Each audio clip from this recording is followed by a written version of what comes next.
All right. We're bloody live. Good to see you guys. Hope you're doing well. We've made progress, folks. We've made progress since last night. All the snipers, done. SAB 50, done.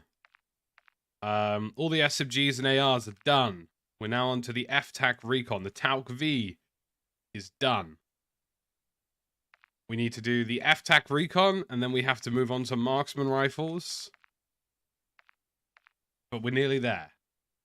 We're nearly there, guys. Progress has been made.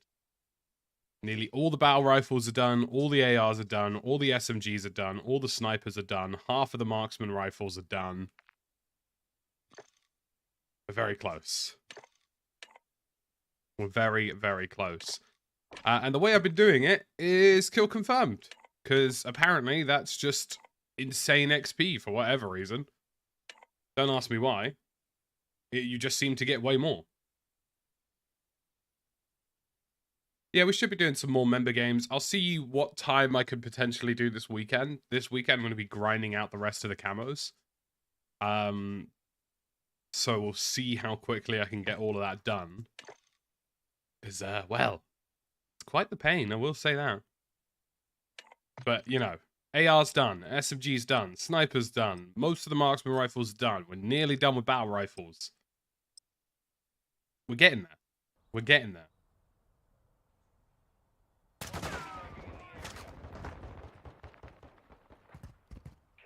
And with kill confirmed, you just throw a couple of decoys around. You let people run around a bit, and you murder them. It's as simple as ABC. And then you steal the tag, and you effectively end up with double XP. Because you get XP for the kill, and then XP for the tag.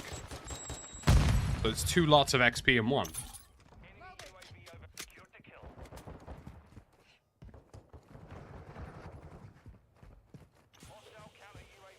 No riot shield just yet, no. The melee I will save till last. Melee I will likely just scumbag third person in melee. And just use like a throwing knife. That's the plan anyway. We're nearly there though, guys. We nearly got these bloody guns done. It's like being an autopilot with these weapons, honestly. Because there's really only so much you can do. When you've got just a mid-weapon, you know what I mean?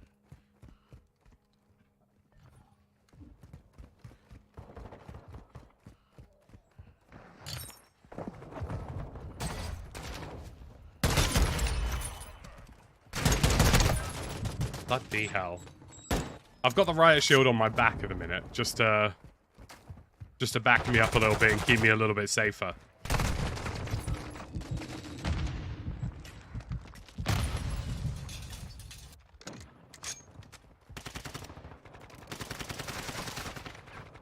I think DMZ looks really good, Chris. There's a lot of details that people kind of missed out on that illustrate just how advanced DMZ is. Like the fact that there are 3 separate factions who all have at least 5 different missions, who all offer double XP and weapon skins or operator skins. And in theory, that means there are 60 different mission types already.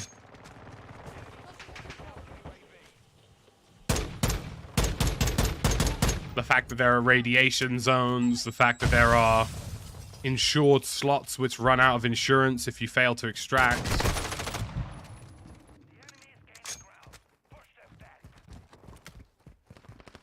They were never going to be able to do 2 maps for DMZ. No chance. No chance. It's too much work. It probably took them 2 years to make Al Mazrah, a year and a half to make Al Mazrah. And then they probably finished Al Mazrah, and they're probably already starting work on the next map. There's no high hope in hell they would have been able to get 2 maps out. Just from a game development standpoint, it would be nigh on impossible to achieve that much in such a short space. I mean, as it is already, most of the ground war maps were designed to be part of Al Mazrah to reduce the overall production time. So that should give you an indication of just how bloody hard it is for them to get those maps out the door. Third person looks great. I mean, third person in multiplayer is a lot of fun, so it should be pretty good in Warzone as well. Like I say, it is just a limited time mode by the looks of it, so unless it becomes like weirdly, wildly popular. Like, the thing is as well with the whole DMZ thing is that you've got all of these different guys who like primarily play Warzone and play it like they're on some like they're just doing lines of energy drinks, and you're asking them to play an extraction shooter, you know? And the number of them who just ran around aimlessly and then died, it just didn't exactly give it a good look. But no, there are some very serious features in DMZ that I think are going to make it a very successful mode. And, like, as for the atmosphere, like, atmosphere isn't really a huge concern. Like, realistically, it would probably take them maybe a week at best to rejig the lighting for Al Mazrah in DMZ, if people really wanted that.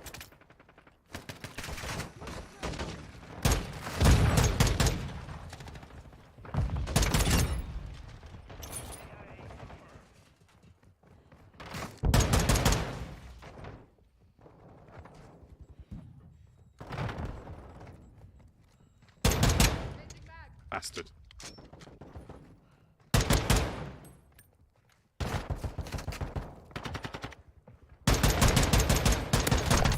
Well, there's just a lot of stuff in there that people didn't notice or realize.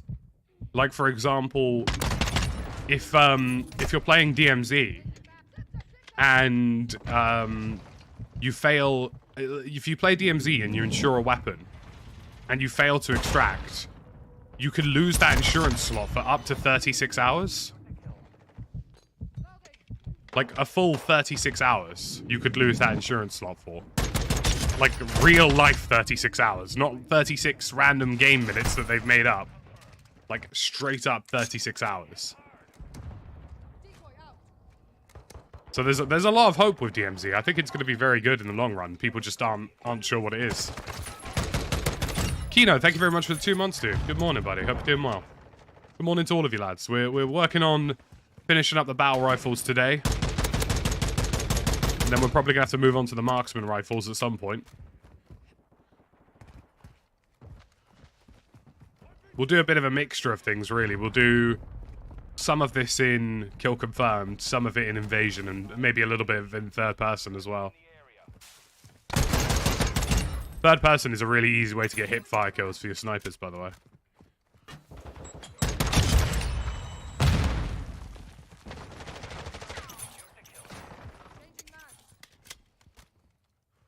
Lee, thank you for the 4 months, buddy. Good morning. Hope you're doing well.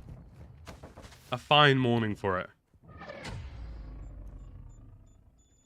It's the thing about the Call of Duty fan base, and also, unfortunately, it's just a thing in the internet right now. You know, ultimately, the thing on the internet right now is to complain and be negative about everything.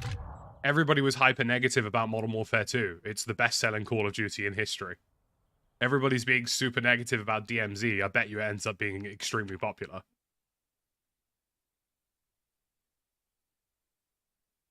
Ah, cheeky little 4 months. Love that, Russ. Love to see it. 50p. I would argue the opposite, to be honest with you, Kino. I would argue that DMZ knows exactly what it wants to be. It doesn't want to be Tarkov, because Tarkov is way too hardcore. And it doesn't want to be... it doesn't want to be too slow like Tarkov. It doesn't want to be too confusing, because that's another big element of extraction shooters. If it gets confusing, you know, I think what they were looking for was an alternative to Plunder, but it isn't Plunder. There's more risk involved than Plunder, because the problem with Plunder and the reason that why so many people don't play it is because it's just a throwaway mode. Spawn in, die, spawn in, die, spawn in, die. You know? Whereas with DMZ, there will be an actual tangible risk to playing DMZ. I'm not playing to... I will go into a third-person round way before you find me playing a game of Tarak. I'll tell you that much. I'll just read out some of the stuff, because I listed some of this down. And somebody I follow, Warzone Loadouts, I think also did a massive thread about this. Or Warzone Ranked. There are 3 different factions with 3 different increasing difficulty tiers. Assuming 4 missions per tier and 5 separate tiers with 3 factions, that's potentially 60 missions at launch. Completing these missions rewards you operator skins, blueprints, contraband for weapons for DMZ, and XP tokens. Missions also unlock you additional insured slots. Unsuccessful exfils with your insured weapon put the insured slot at a 10-hour cooldown. This cooldown can be reduced by looting in-game. Whilst the insured slot is on cooldown, you can only deploy into DMZ with contraband weapons only and not regular weapons from your stash.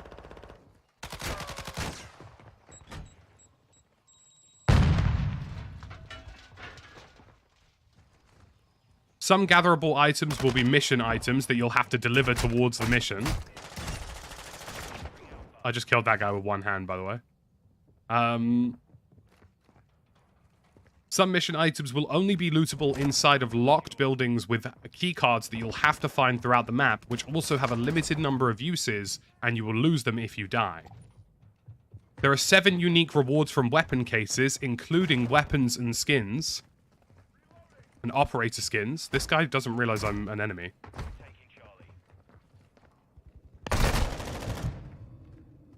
There are radiation zones that can also deploy inside exfil locations. All sorts. There are so many things that people didn't identify or realize that actually are genuinely very promising components of DMZ. Like, because a lot of people were like, well, what's the risk? What's the risk? And it's like, well, you're not going to learn what the risk is from 30 streamers running around who have literally no, like, 0 time with DMZ and don't understand the risk element to the game. But to give you an idea, I was watching Lupo's squad, Dr. Lupo, and he was playing with Myth and a few other guys. And effectively, at one point, I think it was Myth, nearly ran out of weapons already, straight away. Like, from the very beginning of the session, because they died 4 times, and I believe 3 of those 4 times were to AI, because the AI in DMZ is super advanced. I mean, the AI in DMZ has juggernauts, has tripwires, has sentry guns, booby traps. Like, the fact that you could run into a juggernaut in DMZ, I mean, come on, that's pretty crazy. Armored AI as well are a thing. Some AI who have the one-shot shotties are a thing. But you genuinely will have to be careful. Like, you're more likely to get killed by AI, most likely.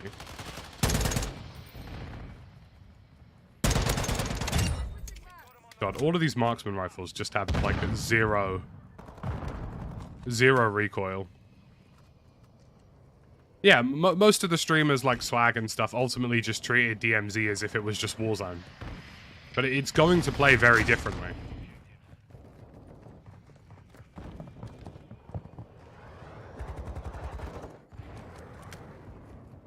Like, I genuinely think people are going to play DMZ as much as they play Warzone 2. Bearing in mind, like, the AI in games like Tarkov, for example, do none of the sort. The idea of AI in Tarkov doing, like, booby traps and tripwires and sentry guns, like...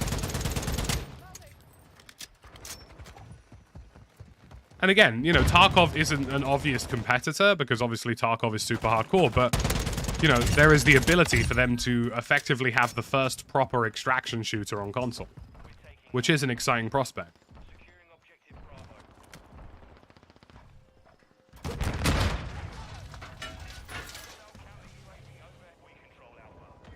But I think DMZ will be very, very good. And, like, the important part of all of this is that you need to remember that there's a lot that they can, do to further that. So, like, they already have it. For example, I'll let the shooting finish here. But for example, in DMZ, they already have it so that you have to complete certain missions to get certain cosmetics, which are exclusive to DMZ. You can't get them anywhere else. You have to play DMZ. So the fact that you have to play DMZ and the fact that some of those missions are tied to keys, which you can only find in the game, and if you die, you lose the key. There's just a lot there that hasn't been spoken about. My only concern with COD generally at this point is they're spreading themselves too thin. I don't think so, to be honest with you, Aethers. Like, you have to bear in mind, the hard work was getting this launched in the first place. Making new maps and making the AI better and tweaking stuff is the easy stuff, comparatively. Because the hard part was getting it all together in the first place. So I imagine, you know, for Warzone 2, you've got Infinity Ward, Beanox, and Toys for Bob, and Raven Software across both Warzone 2 and DMZ. So that's 4 separate development studios.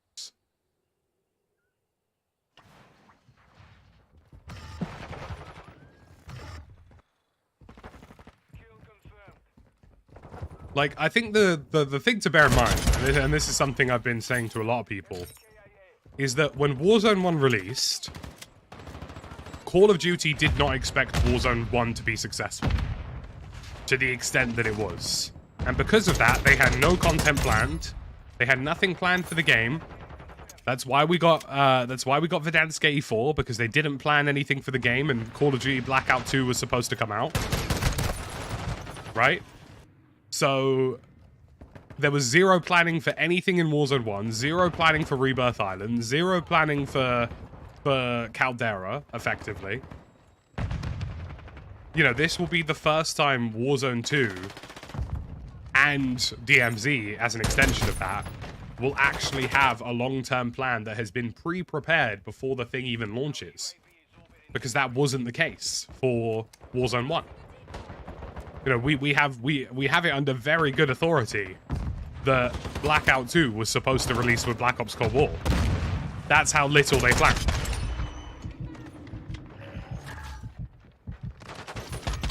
And then swiftly got banned and copyright striked.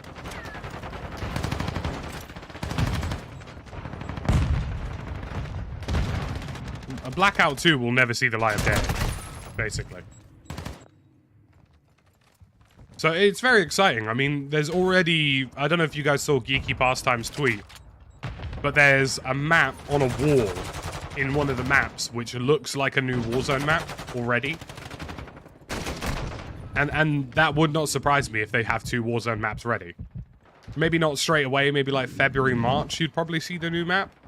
But it would not surprise me at all if they've already got maps in the pipeline.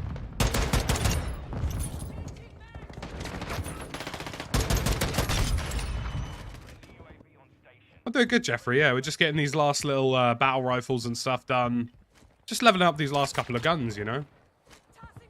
These are ultimately the challenging ones, you know what I mean? Yeah, Blackout was Treyarch's PR. And Blackout 2 was supposed to be a free-to-play extension of Call of Duty Cold War. That was the plan, anyway, by the looks of it.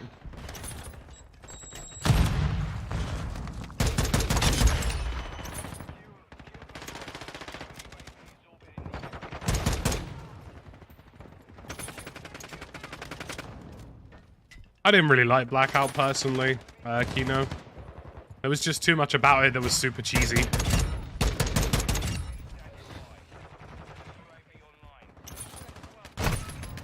That go through my...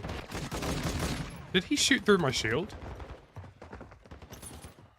Oh. A little bit of client-server side mismatch there. On my end, I'd already got the shield out.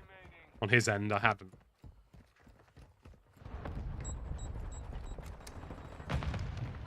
I have a 5950X and a 3080.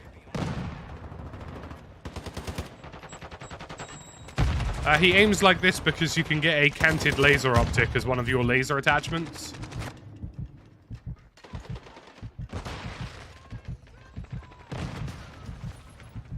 So if you equip a canted laser optic, you too will have this aiming option.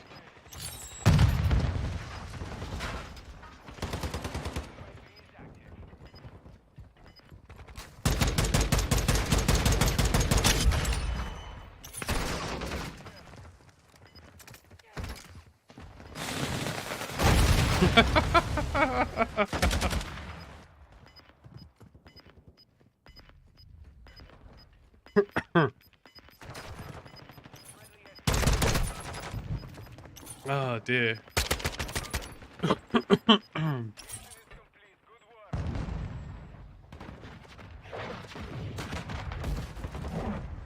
Yeah, sometimes the bot crashes every once in a while.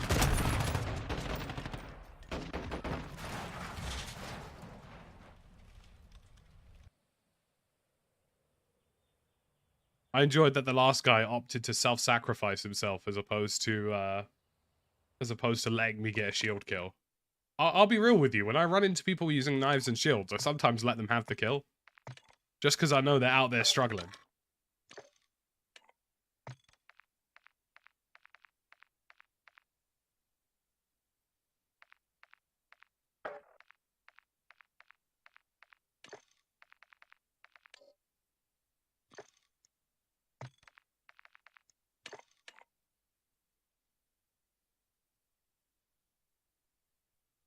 I mean, the FPS is super easy. Pretty straightforward. Latest drivers. I've got my 5950X running Precision Boost Overdrive to get the core clock higher. Yeah, just simple. Make sure you're running XMP so that your RAM's running at the correct speed. Lots of people don't do that. Loads of people don't do that, and it's really concerning. If you're not running XMP on your RAM properly, get some help.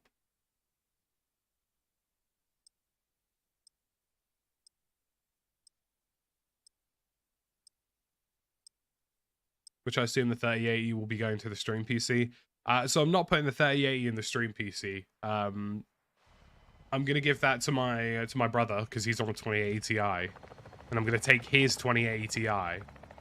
And then when I take his 2080 Ti, I'll put the 2080 Ti in the stream PC, and then maybe we'll try 4K streams again, but we'll see.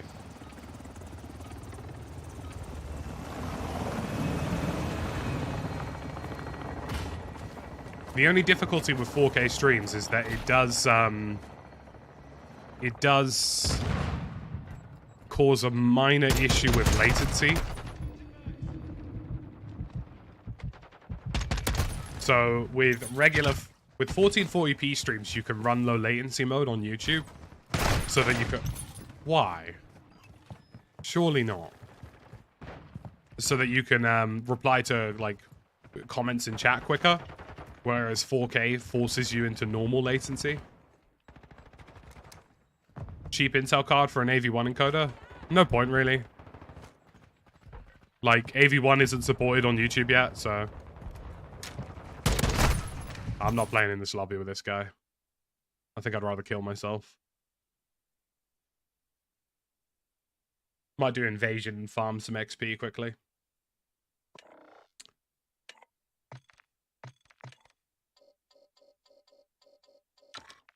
Pop this off for an ADS build. Take this off for a regular magazine, and we'll put an optic on, and we'll go into... Do a holotherm, why not? There are just some people who I'd rather not play with. You know what I mean? And if you're running around using snake shot dual-wield revolvers, you're one of those people.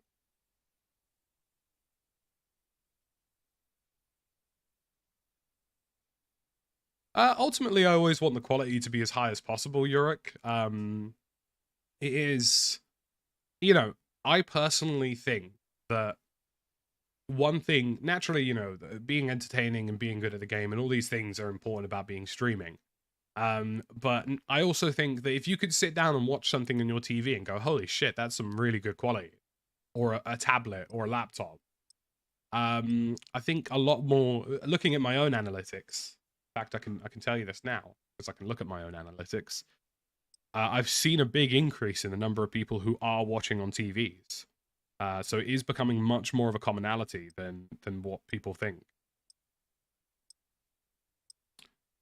Let's have a look. Where are we?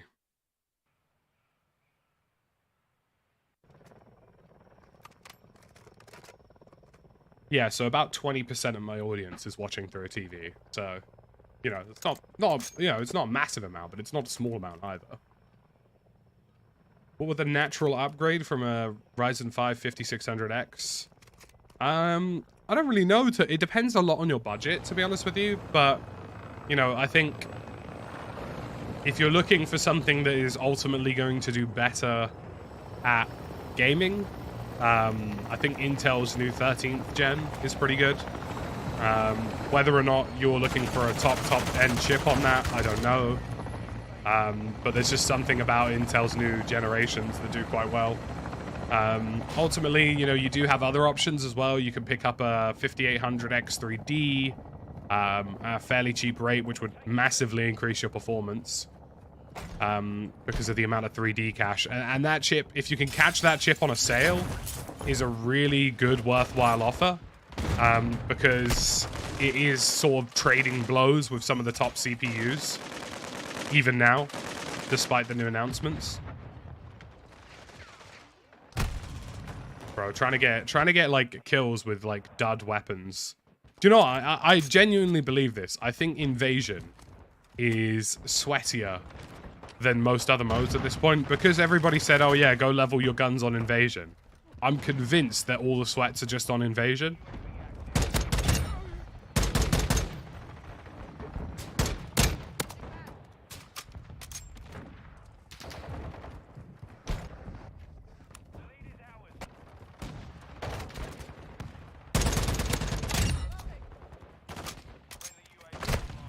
Sweet God. I like the holotherm, but I think I need something slightly more long range.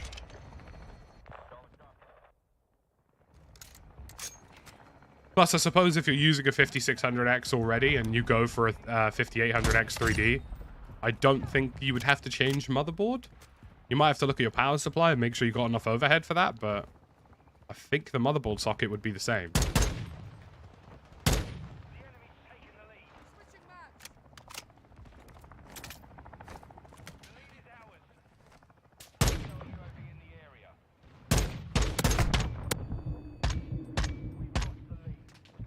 Not going to win that one, I'm afraid.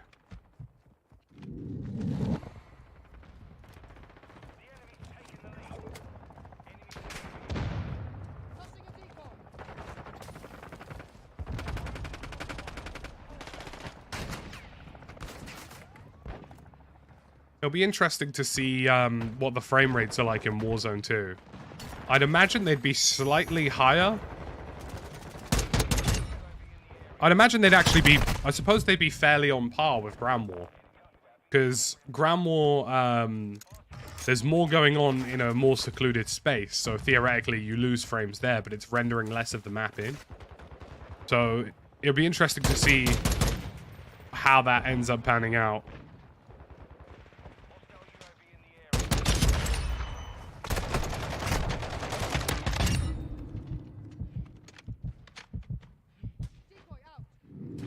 The F-Tac isn't too bad. I mean, it's not a gun I would run regularly, but it's... I think you just have to play it very differently.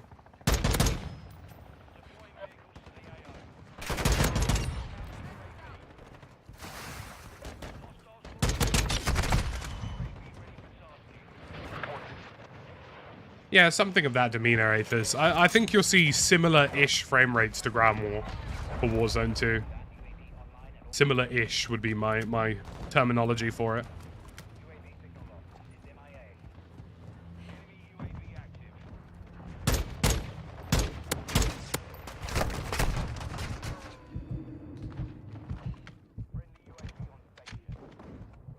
I actually quite like the Scar battle rifle. I forget what it was called. The one that you can full auto.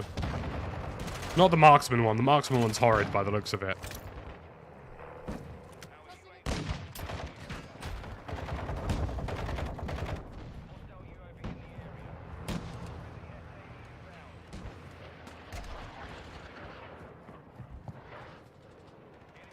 I could get a nice little campy spot up here somewhere.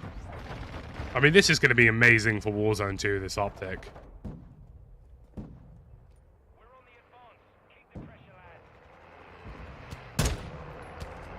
That guy's got cold-blooded. Interesting. Haven't seen much of that so far.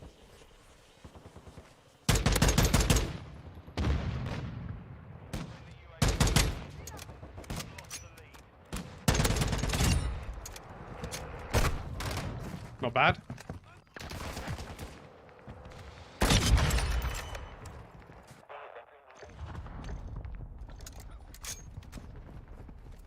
I wouldn't really see the point of running cold-blooded, to be honest with you, though, with Warzone 2.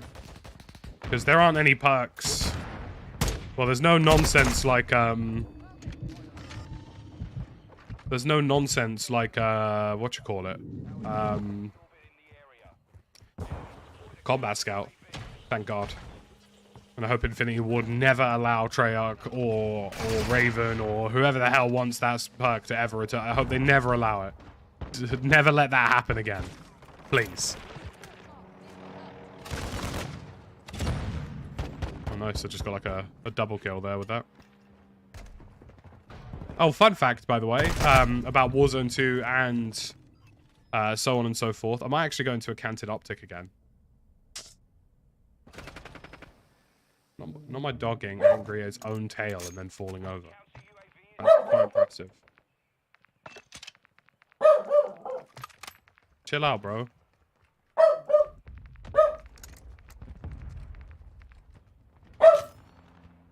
Why are you barking? Come here. Come here. Come here. Shut up.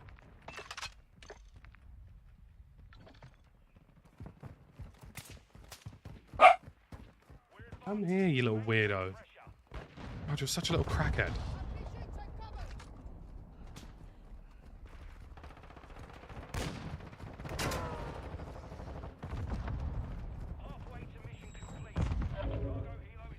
Now, Warzone 2. Al Mazrah looks like a good map.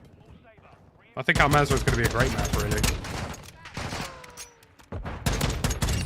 I'd argue Al Mazrah is probably going to end up being better than Verdansk. Because Verdansk wasn't really that good a map. People just have extreme rose-tinted glasses about it.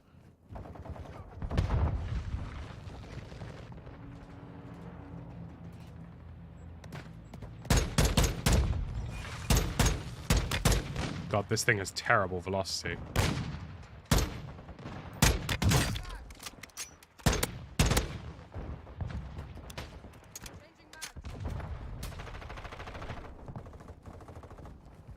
I think Al Mazrah will be a really good map, and I think it'll be a really good map because of the fact that the whole thing has been organized from ground war up. So all of these ground war maps that you're seeing right now, like this one, this is part of Al Mazrah. And look at how well designed this is. Like, this is going to be... Oh, hello. Game decided to just run at, like, cinematic PlayStation frame rates there.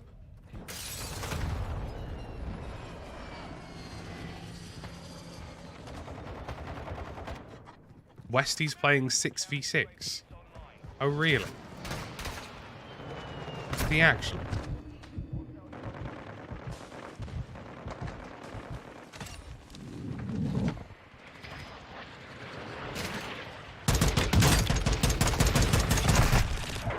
Good God. I mean, if Westy's playing 6v6, we might join him. Look at some of these invasion sweats. Look at this guy.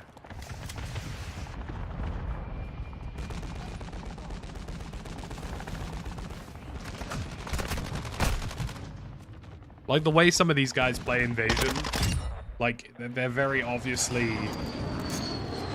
Like, some of them are sweating it, like, really hard. And I don't understand why. Like, why would you be using an MP5 on Invasion? You know, make it make sense. Because right now it don't. You know what I mean?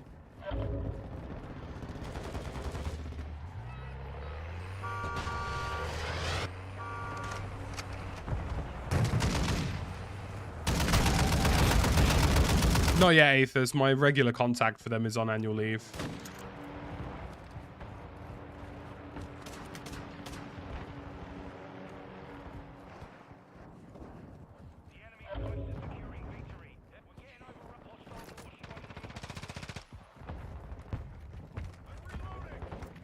I do like the look of this SQ-14. It's looking pretty naughty, isn't it? The handful of times I've used this thing, it's looked disgusting.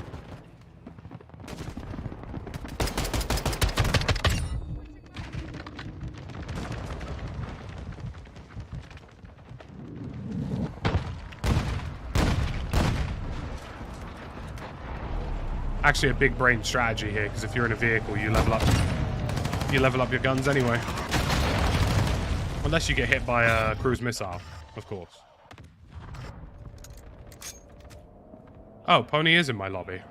And that's SBMM working, is it? And that's SBMM working hard.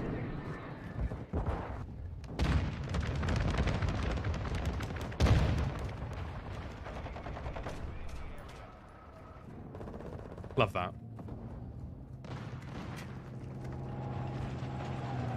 What is the polyatomic? I don't know what the bloody hell it's called. What's the challenge for that? Because I know Platinum's long shots, which is, you know, doable minus SMGs.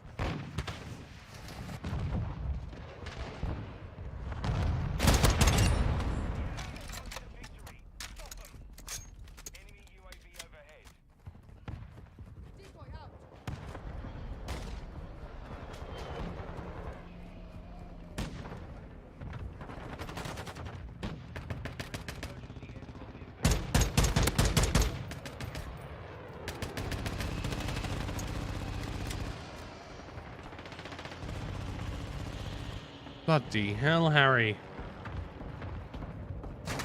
Is it headshots? Oh, that's dead easy. Probably be the easiest weapon challenge I do.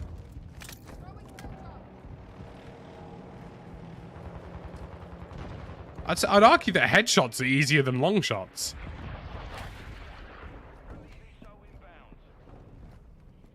Because long shots, you've got to be certain about the range, whereas headshots, it's just, lol, aim for the brain, bro.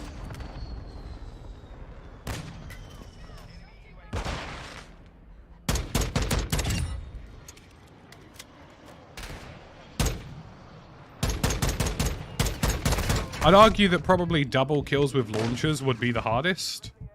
Because obviously, if you only get a single kill with one blast, you're not really going to get two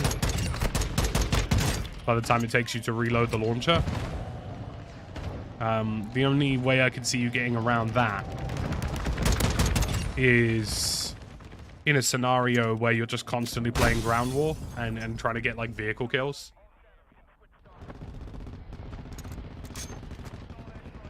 That's not too bad. We'll take that. Really?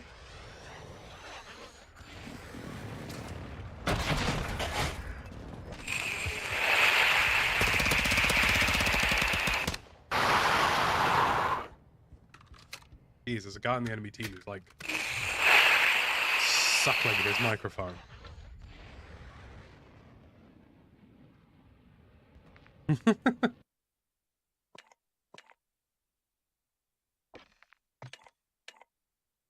Oh, do throwing knives count towards double kills with launchers? Because if so, then that's a dead easy challenge.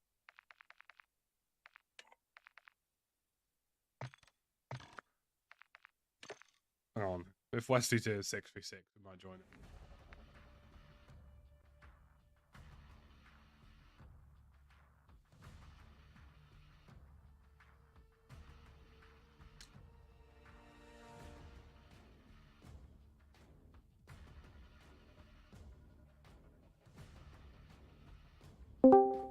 If you're in Westy's chat, let him know I'm in Discord, and if he wants to do 6v6, he could join me.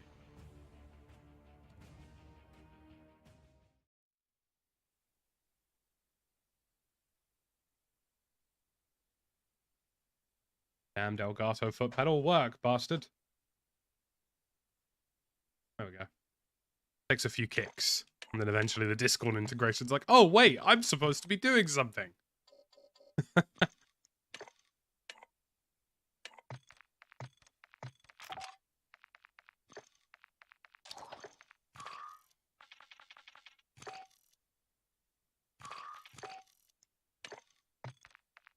I love that I've managed to get most of my pistols, bar the X12, to like a couple levels. I mean, the Basilisk is... it's quite meaty, isn't it? Right, let's do a third person. It's just about stacking the XP today. You know what I mean? Like, once we get all these guns to max, I'm just going to full send all the challenges. I'm just going to full send every single one of them. Oh man, J-God's managed to do all of platinum so far. Sheesh.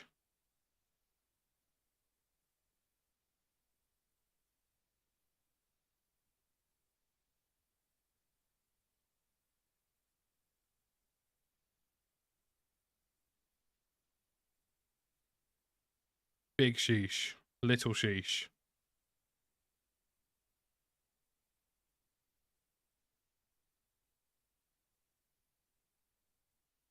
I mean, you know, if you're having a bad day, just bear in mind that Elon Musk was legally obligated to buy Twitter and now thinks it might go bankrupt. So, you know, and then he'll probably end up having to sell it to like Google or Facebook for 50p, which will be quite impressive.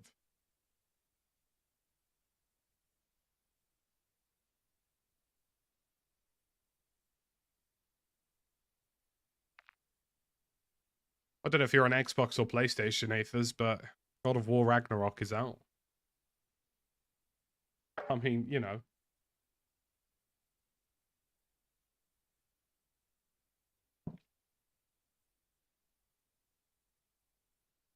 Possibly one of the best video games going.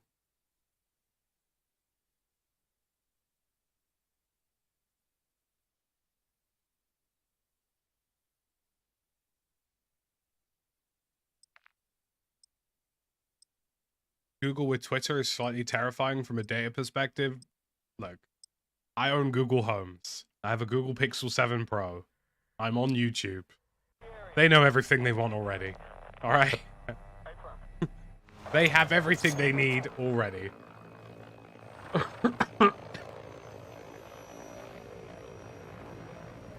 I wouldn't mind Google owning Twitter. Because a lot of people use it professionally at this point. It would almost make sense for them as a business perspective. Especially considering we already have handles on YouTube now. At the Tactical Brit, by the way.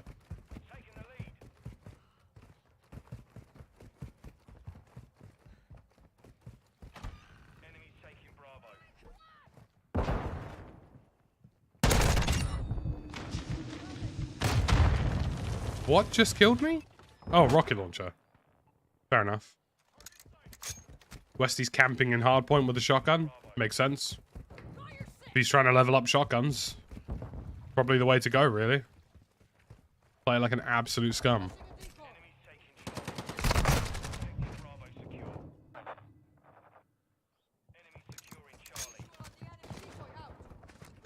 They just call it Twitter by Google or something, wouldn't they? I don't think calling it something like they'll call it Google Plus. Bring it back from the dead. Why don't they? What a classic. Back when Google thought that Google Plus was going to be the next big thing, and then they canned it after like 2 years.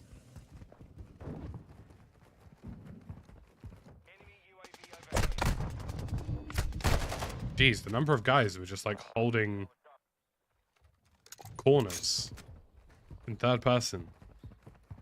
Like, come on, lads, have some fun, please. I assure you, you're allowed some.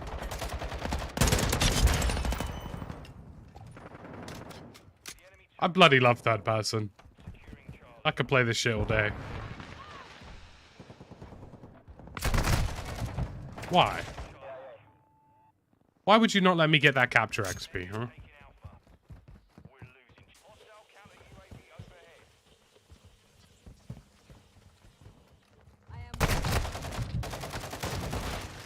There's a guy on the enemy team who's sweating with a 7.62.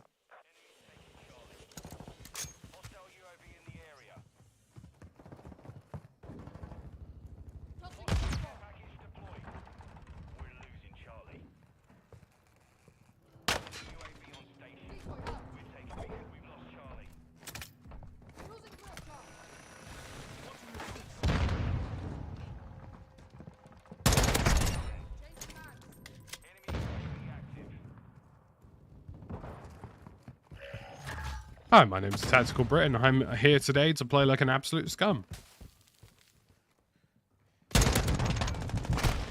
Did he hit me with a thermi? In the foot? Come on.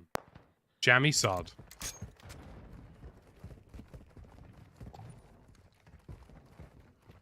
I find third person very easy on controller personally. The only difference being is that I'm using it for really obscure weapons. If I was playing third person with like proper guns, I'd probably get a nuke. To be honest with you.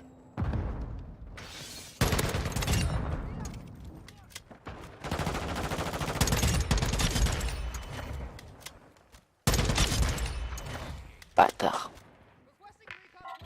I'm telling you lads, I'll be #1 EU third person Warzone player.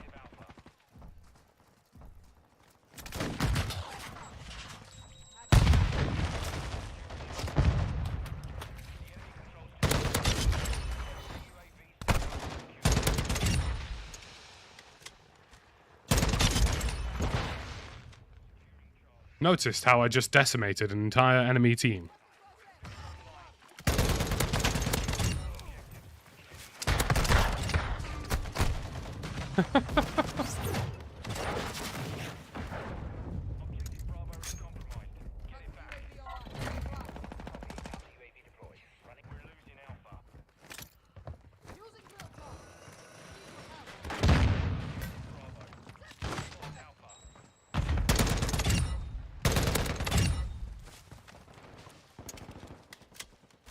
Me and third person, we go together like ham and cheese, you know? It's just it's a classic combination. I used to play a lot of third person shooters.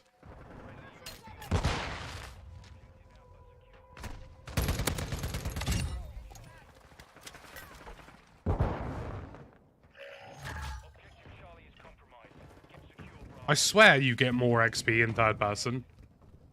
I'm certain of it. I don't know whether it's just because I get more kills than I normally would in first.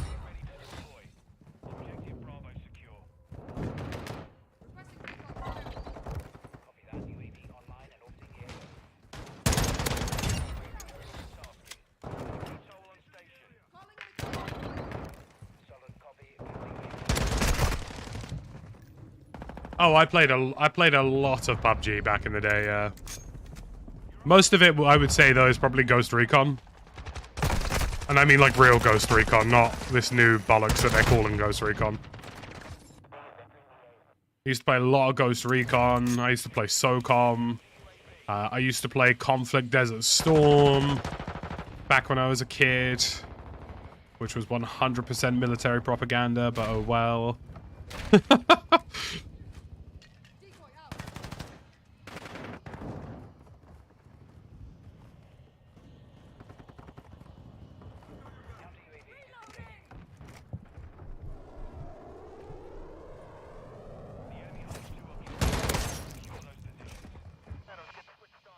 A third person, this is arguably the best third person shooter that's been released on the market in a couple of years.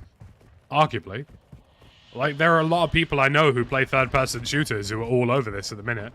And imagine they'll love Warzone 2's third person as well.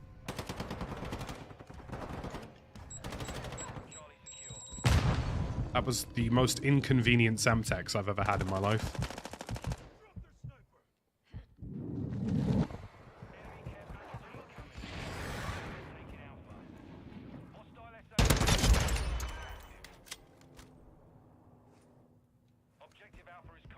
Try and reduce your camera shake, Kino. If you find yourself getting headaches. In the... Hold on, where is it? In the... Not the interface. It might be in accessibility or something, or in graphics or whatever. But there's a setting that lets you reduce the camera shake and camera movement, and also increasing your field of view in third person, because third person has its own FOV slider. All of those will fix that to some extent.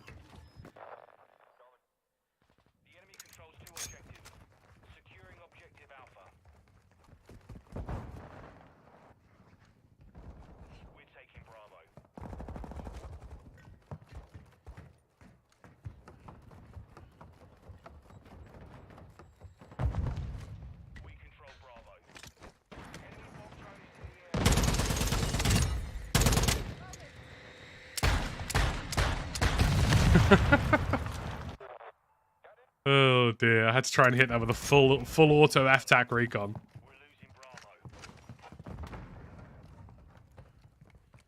I mean, the good thing about third person is that even bad weapons feel good. Do you know what I mean? One of the few bonuses of this mode. Like, you could full auto an F-TAC recon in third person.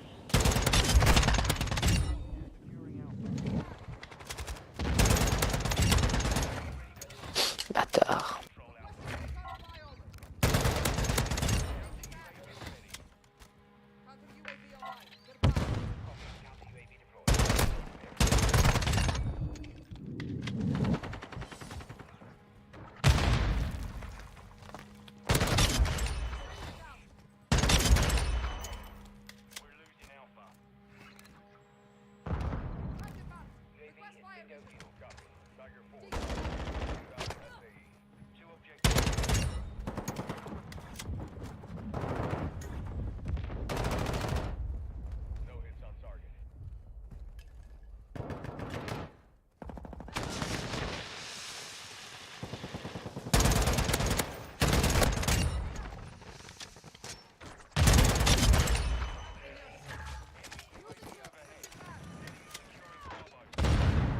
I think it is the extra kills. I might just be better. Maybe I'm just a third person king. You know what I mean?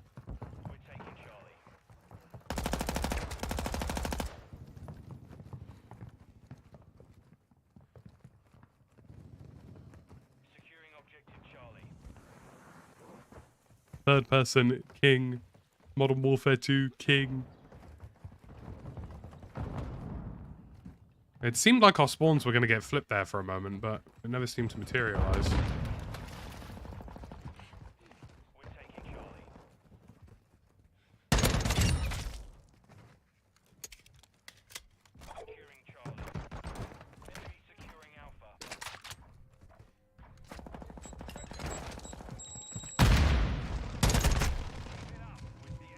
Tried to keep the objective alive. Oh well. Yeah, I mean, if I was running, like I say, if I was running like a regular gun, like a AK-74U, a Vaznev, a 7.62, this would, I have no doubt that I'd easily be able to get nukes in this. I mean, right now I'm F-TAC reconning people from across the map in third person, for Christ's sake.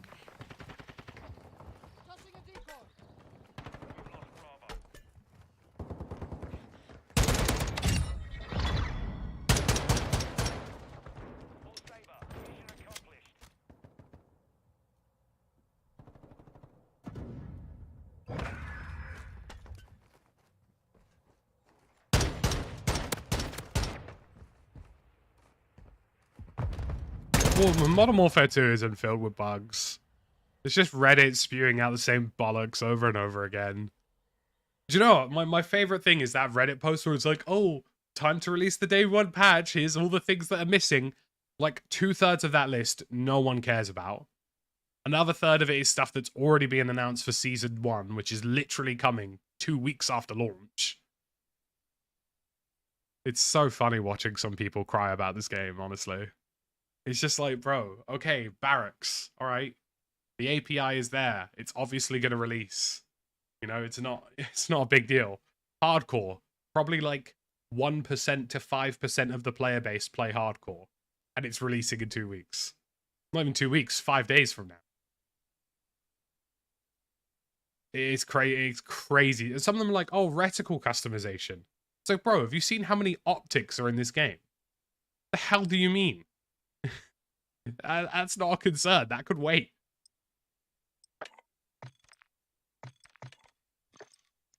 It's honestly the worst. Like, some of the specimens. Good to see you, Strictly. Hope you're doing well. Like, this is probably the most content-filled Call of Duty release you'll have. You've got 2 maps and 3 guns coming out. Pretty much straight away. And then on January or February, Season 2 will drop. You'll get new maps again. You know? It blows my mind. Like, ultimately, the popular thing to do right now is complain. The popular thing to do on the internet for easy engagement and easy clicks is just to complain about everything. Is this TDM? Not as optimal, but we'll make it work.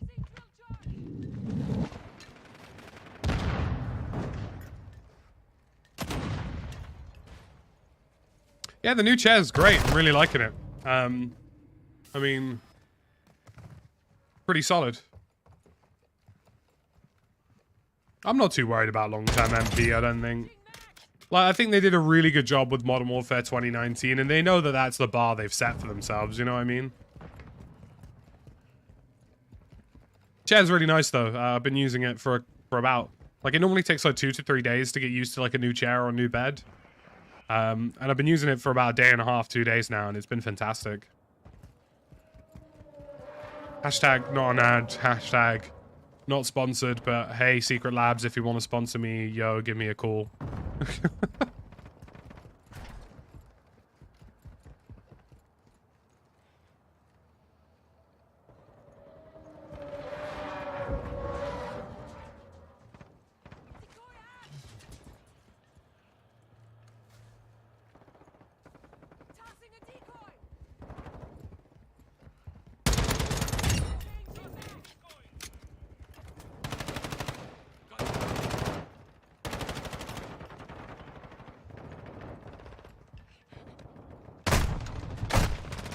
Bloody hell.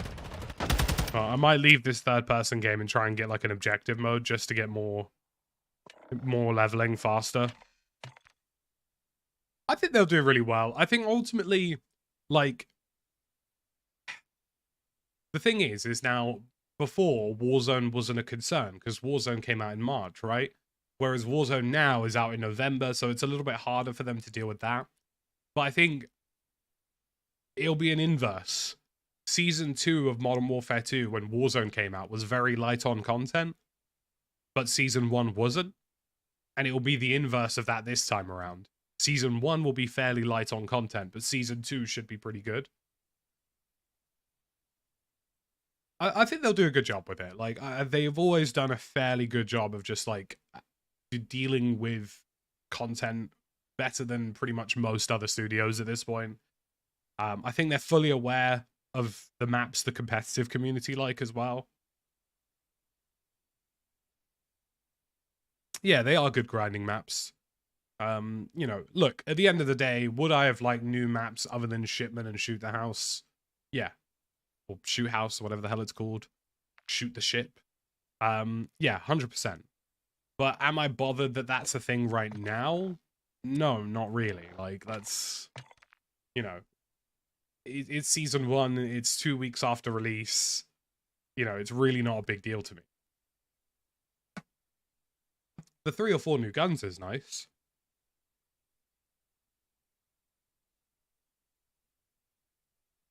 You know, I think ultimately it will kind of be an inverse of things. I think in February or March, or whenever Season 2 releases, probably February, March, I think you'll see some fairly substantial content for that.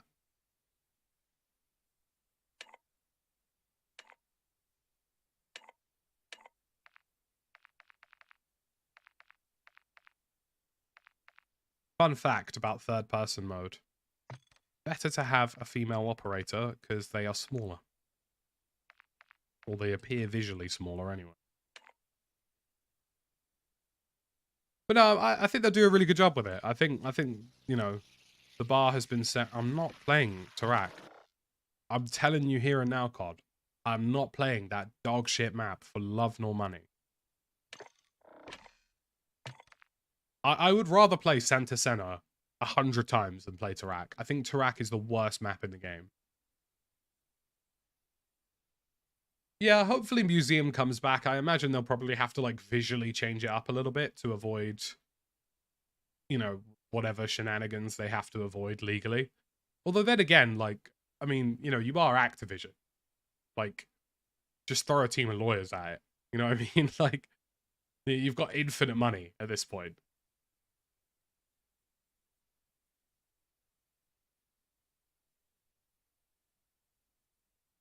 It's just it's the popular thing to do because it's easy clicks. Like, Jesus Christ. Like complaining about COD, complaining about a new release, complaining about things that are wrong with it is the easy thing to do because lots of people click on your videos. You know, if you look at Battlefield 2042, oh, Christ. Don't get me wrong, 2042 wasn't a great game, but the sheer amount of negative sentiment was overwhelming because it was just free money for people on YouTube, basically. But it doesn't get you anywhere, I'll tell you that for sure. In the long run, if all you do is complain on YouTube or complain in videos, it doesn't get you anywhere. Like, all you get is a really toxic audience who want you to do nothing but complain.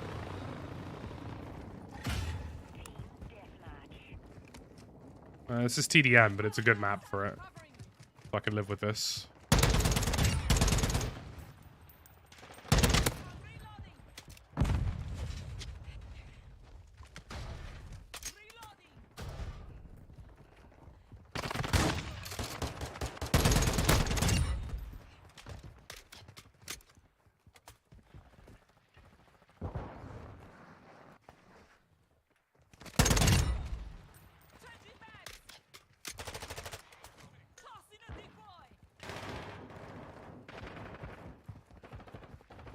I like this map as well. It's grown on me a lot more, actually.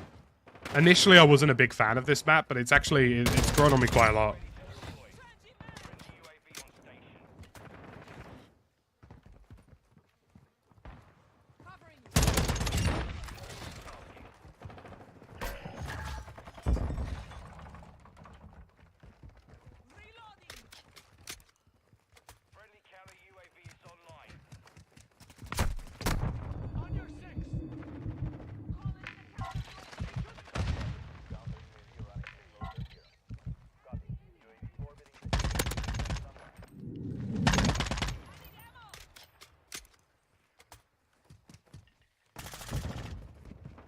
Nice to close that gap there. Nice. A 1 kill off an SAE, that's pretty solid.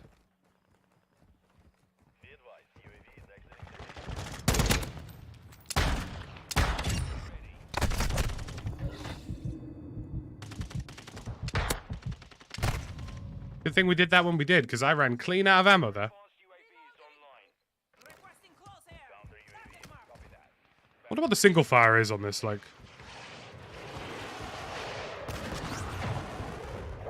I would definitely like to see some COD 4 maps come back. I know some of them are in Al Mazrah, like, what's that bloody banger of a map? The one that's got, the statue in the middle of it, and it's like a big courtyard. I always forget the name.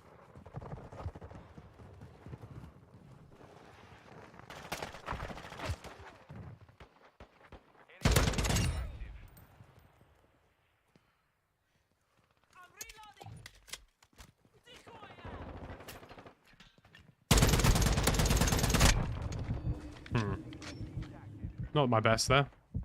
Is it Palace? I think it's Palace. It's the one where they've got the statue in the middle and there's like a courtyard with 2 floors. One of them's a walkway, the other one isn't. The other one's a ground floor and there's like scaffolding in the middle of it. And then on the left-hand side, you've got like the dumpster trucks, and then the right-hand side, you've got like a couple of trucks that you can use to jump up onto it. It might be Palace.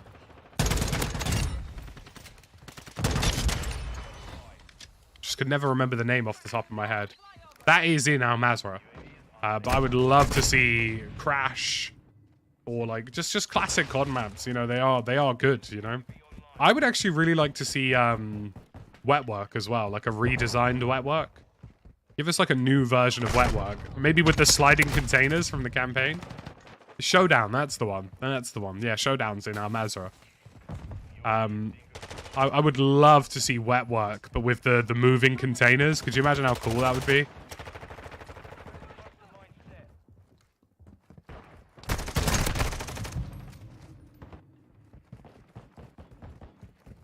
You know, we know that High Rise, Rust, Terminal, a couple of the others are all there already. You know what I mean?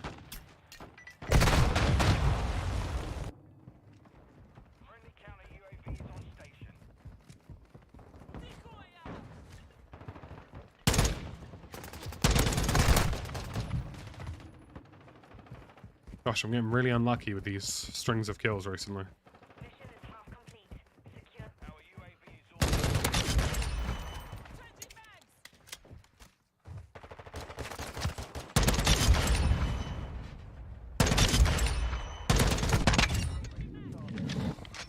I've heard some stuff about false bans happening recently, Damon. Do you have any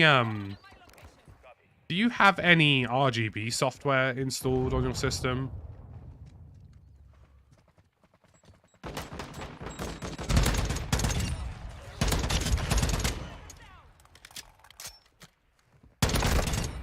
As that is a leading cause of it.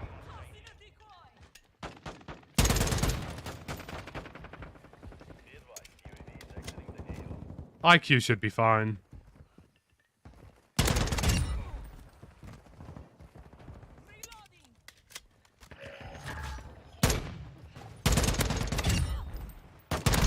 Have you ran any, like, malware scans on your computer to make sure there aren't any malicious apps or third-party softwares on there that you wouldn't know about?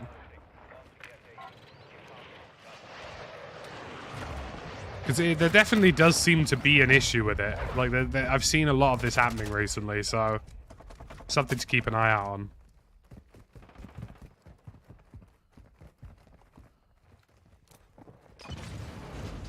I haven't run into any cheaters, no. Not at all.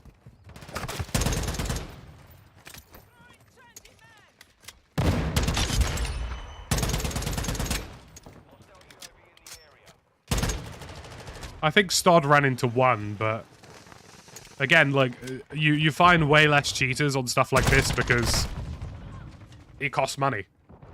You know, if you get banned off of Modern Warfare 2 for cheating, like legitimately cheating, you know, you're not going to spend 60 quid again, are you?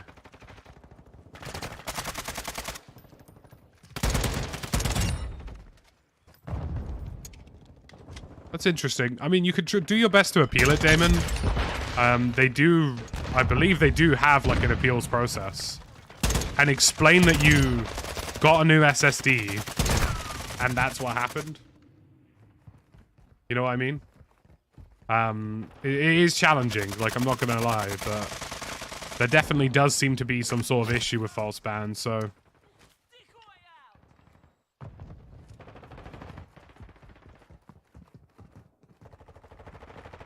Especially if the SSD is brand new and has never been used for anything prior.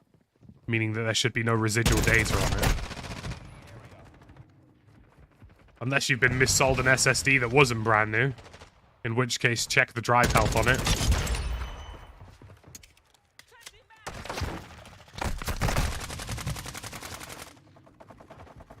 Not impossible. I've seen companies do worse.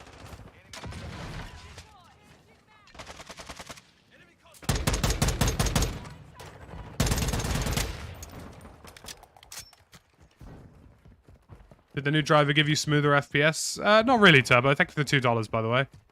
I don't notice a massive difference with the new driver, personally, because I already had mine fairly well optimized from the jump. I've noticed maybe a little bit higher mid FPS in Ground War, maybe. Like, slightly more reasonable across the board performance on that front.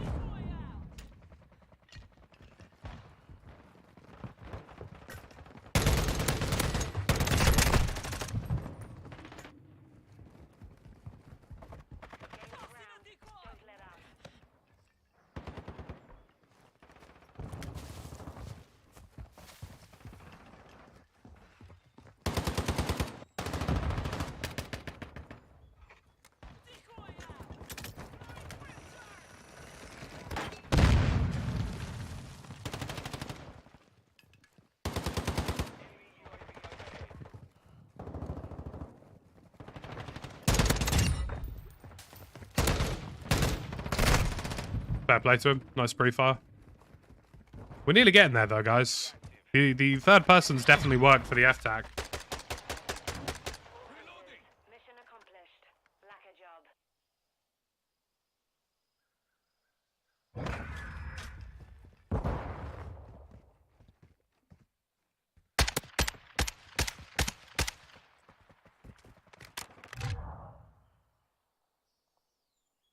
There's something you would like to say to the people?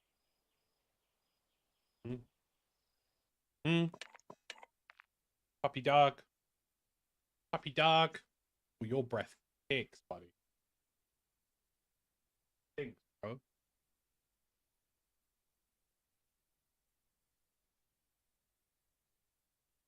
Right. We need to matchmake. I'm gonna grab a snack. Back in a second.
We are getting third-person Warzone. That is indeed a thing.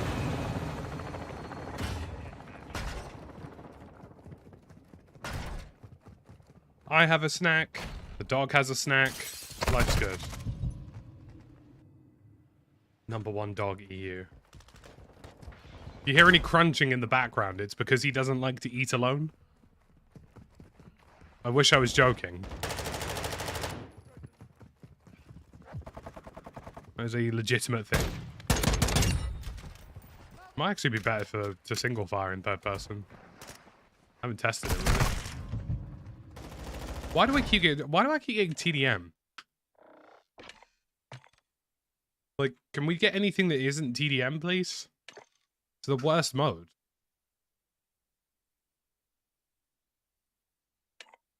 How far are we? We're not too far away with the F-TAC. Got 6 more levels. We can do that. All the camos on this. Oh, that's a nice camo. The, what is that? The haunting camo. That's good. Now that looks naughty. 11 whole months. Bloody hell.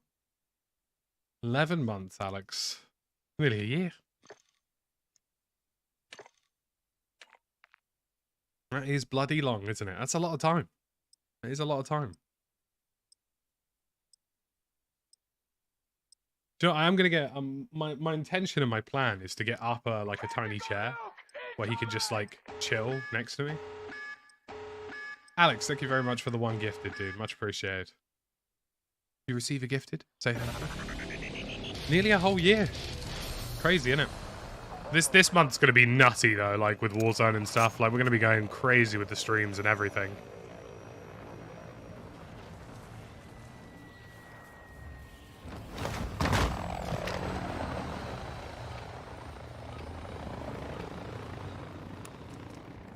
Right, rush straight down the middle. Peek this right-hand side corner. No one's there.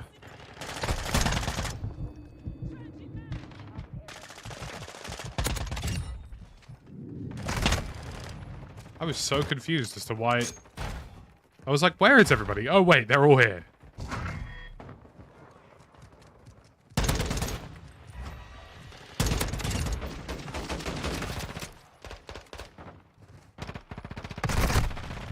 I'm sorry, what? Oh, fair enough. Yeah, well, we're trying to get gold and platinum on all the guns, and then get Orion on all the guns. That's the plan, anyway. Whether or not that plan goes accordingly is a slightly different question.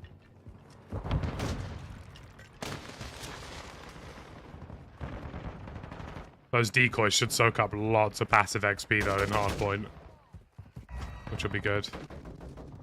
Confirming next hardpoint. Stand by. Oh, there's someone behind me here.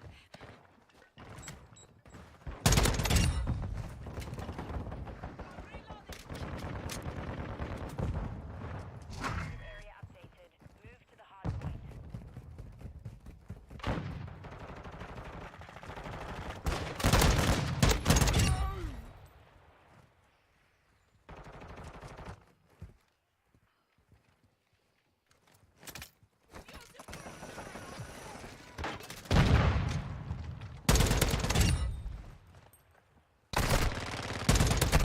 Of course, they're weirdly spawning behind us, because why wouldn't they be? Give me a UAV. Go on, let me smoke them. God damn. You have to max level all the weapons for gold, and then you have to complete a handful of challenges. And then you have to complete challenges for platinum once you have all the guns gold. And once you have all the guns platinum, you have to complete challenges to get them all to poly, and then from poly to Orion. So it is a cracking bit of work, I will tell you that. Ultimately, the longest part is leveling them. Once you actually get the challenges unlocked, it's fairly straightforward. And you can just sort of play specifically scummy to finish those challenges.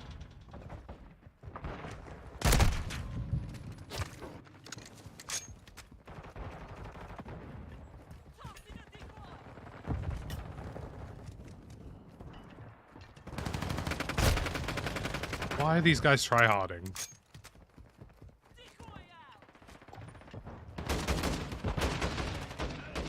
Some weirdo tryharding with a SPR, for Christ's sake.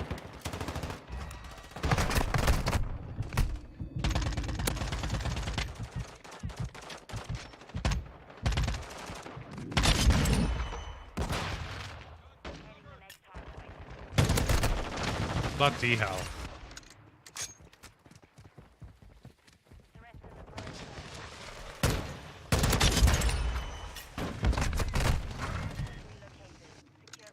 I thought the DMZ gameplay would be really good, Eldon. There's like I mentioned earlier, I won't go over all of it again, but there's a lot more devil in the details than people have realized.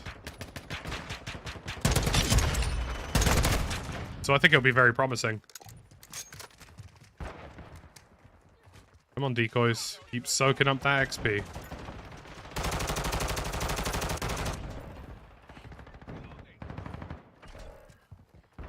I can get in here.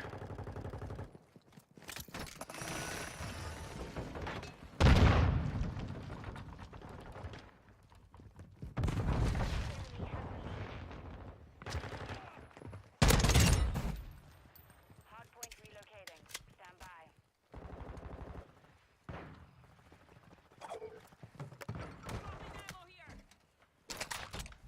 What I should really pull out is an APS. Because an APS would get me crazy passive XP on the point as well.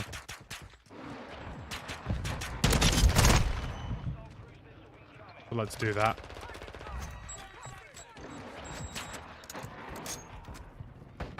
It's coming straight for me, isn't it?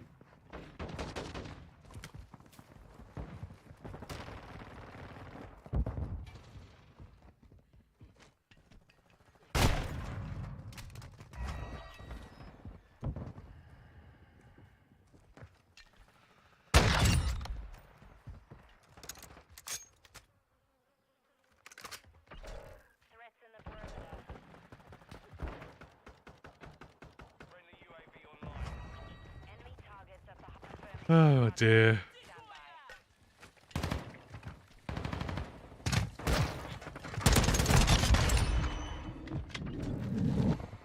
I don't get screen tearing on COD.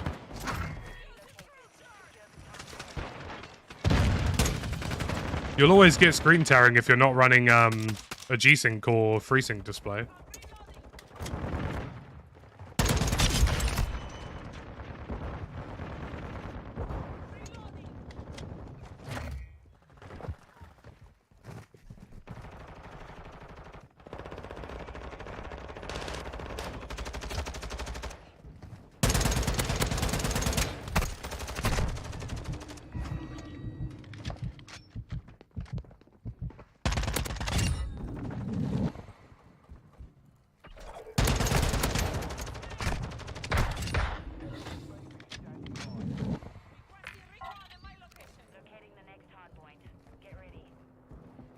We're nearly there, guys.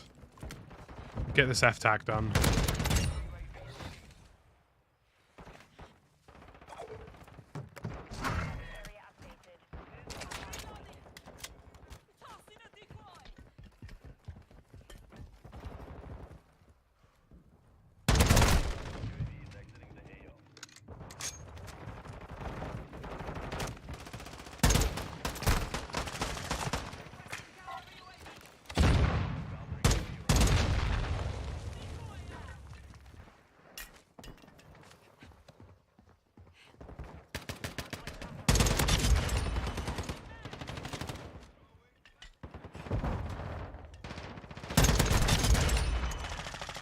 You get way more XP if you get kills on the point.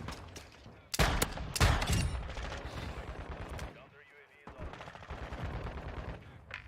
relocating. Stand by. Copy that. UAV is on station.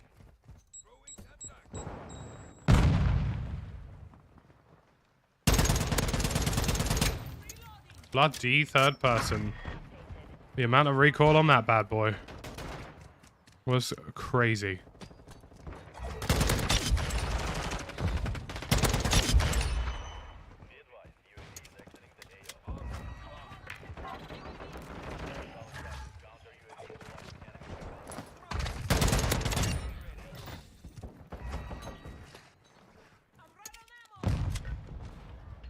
That's the SAE locked in.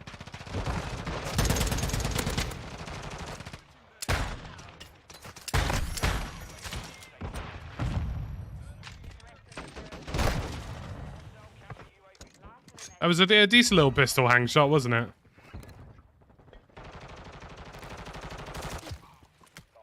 I'm about to absolutely destroy that segment of the map, so...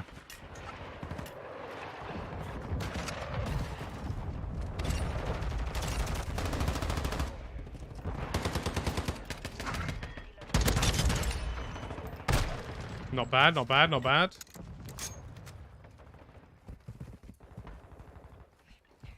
You get way more kill, yeah, way more XP for stuff like kills on point and, you know, confirming the kill confirm tags and stuff like that, so it does make a difference. Your halfway mission complete. Keep the pressure on.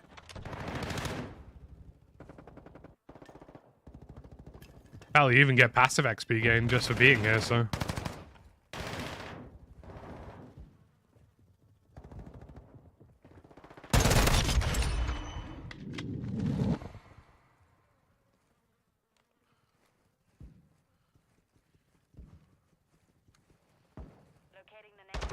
Where are the enemies?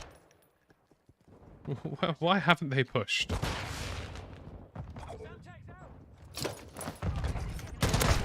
I am confusion. Area updated. Move to the hardpoint.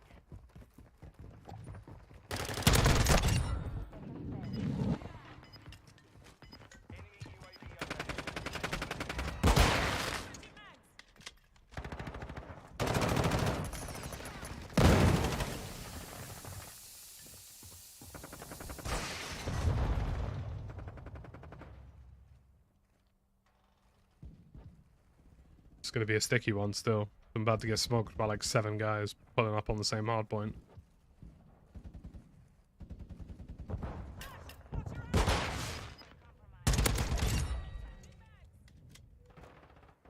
Do I look like a joke to you, sir? Hardpoint relocating. Stand by.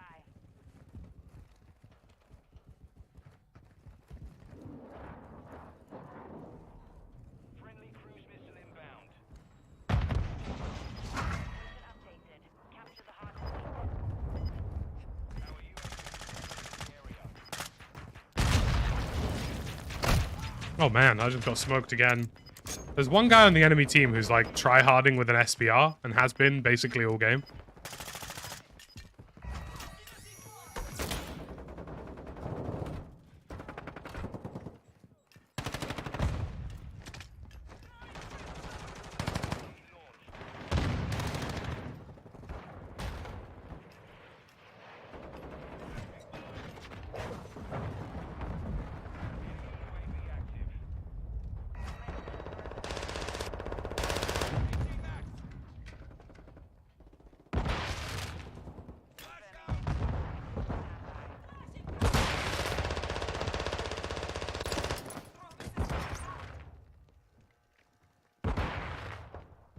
What is going on?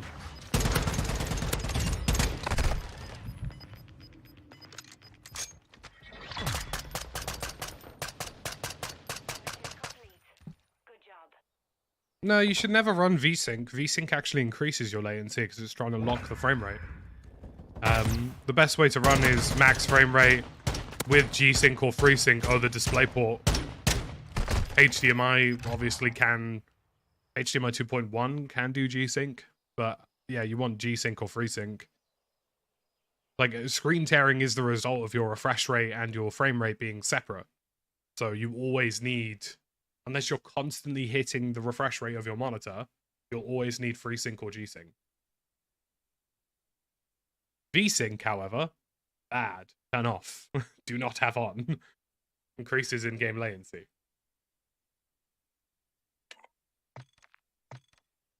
$18 of 23, folks. Have you seen what Benny's gone through yesterday? Long shots with SMGs are soul-destroying. The thing is... He should have done it on third person. Because you're more accurate over range in third person because it artificially increases your accuracy. So he could have just corner camped third person.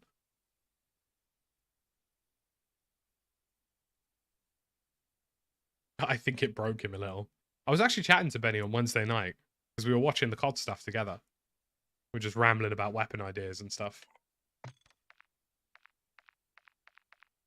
I really like the Orion camo, so I do want it. It's got to be done, hasn't it?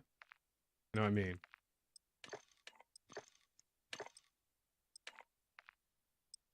Even if I have to sweat out this game for the next 2 days, you know? 3 days.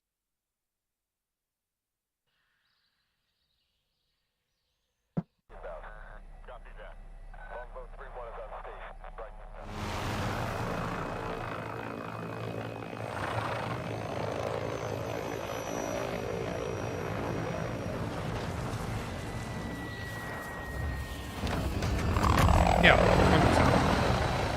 100%. Because look at this. I'll give you a perfect example, right? This is an F-TAC Recon at full auto. Look at how much less recoil that has compared to if you did that in first person. You know what I mean? Completely different.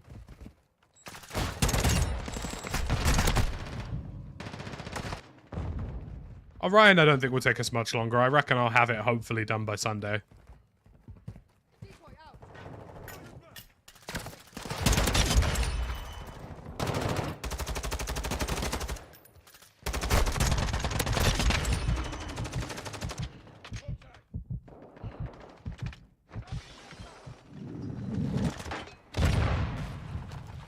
Is that solved?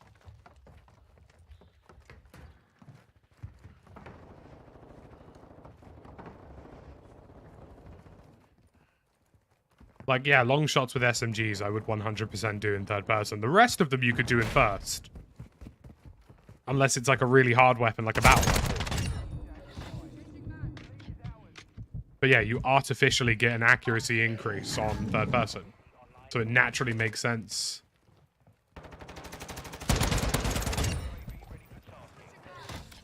You need to do a range challenge. That's the way to do it. Fair play to him. That was a pretty dirty drop shot, that. Like, just for SMGs especially, like, everything else you should realistically be able to get long shots with. But SMGs especially, like, they're going to be a shag for long shots.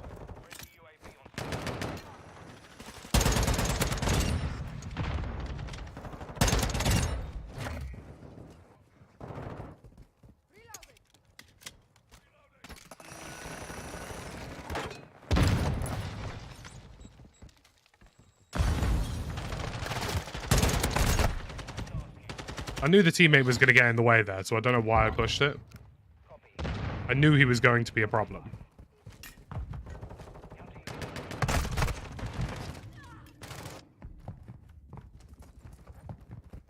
Did Benny finish his long range with the SMG, or no? Because if not, I will DM him now and be like, yeah, this is the way.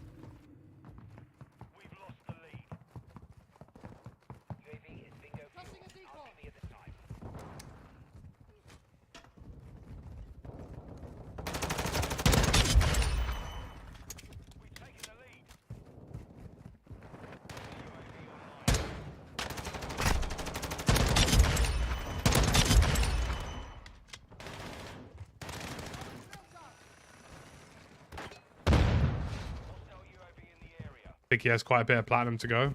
Hostile care package deployed. Alright, well, I'll message him.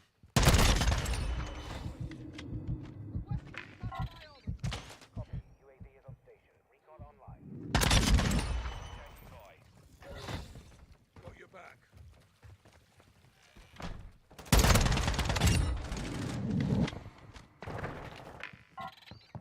Copy. Counter UAV deployed. Running it. UAV on station. Standing by. Ooh. Is bingo fuel. RTV at this time.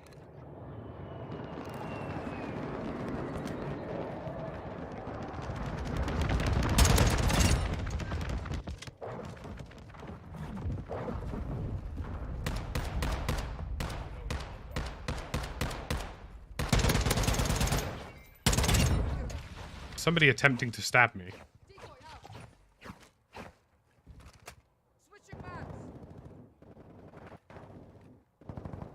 I presume he's a viewer.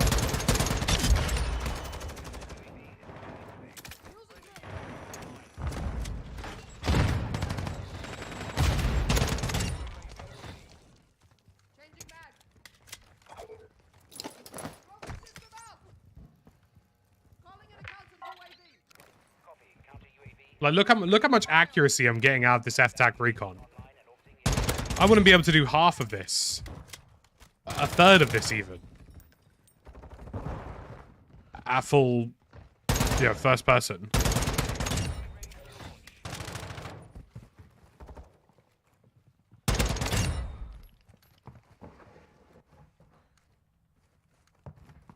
UAV is bingo fuel. RTV at this time. Got your back. Solid copy. Tiger 4 launching SAE.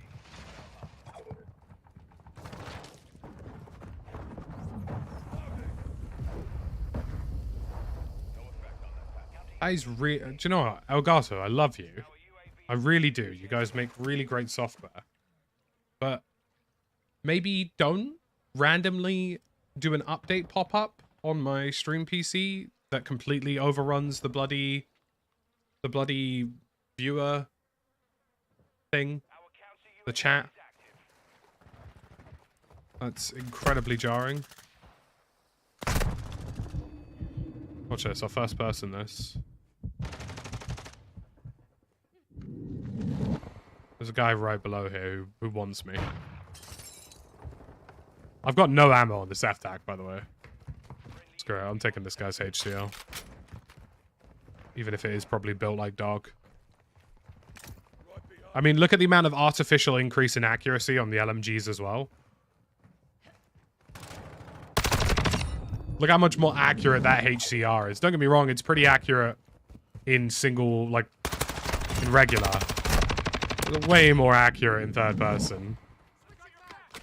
Yeah, he would complete long shot challenges, especially with SMGs, in like a third of the time.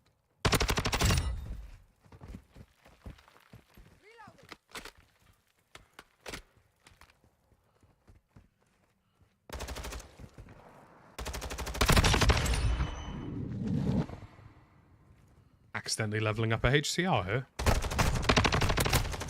There we go. Can have that gun back, lad.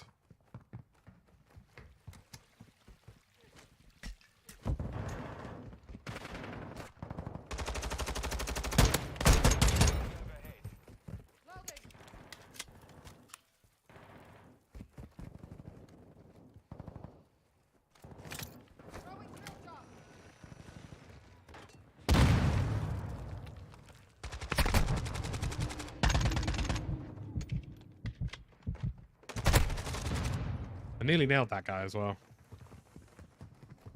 Yeah, I mean, everything is better in third person because it's artificial. Look at the spread on this. That is the official spread when I ADS. Everything is artificially increased to make it playable at third person. Otherwise, you just have permanent recoil.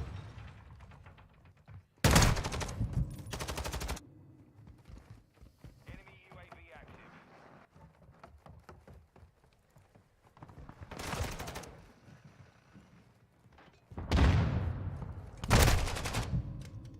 Like, when I do my platinum kills for SMGs, I will exclusively do those in third person.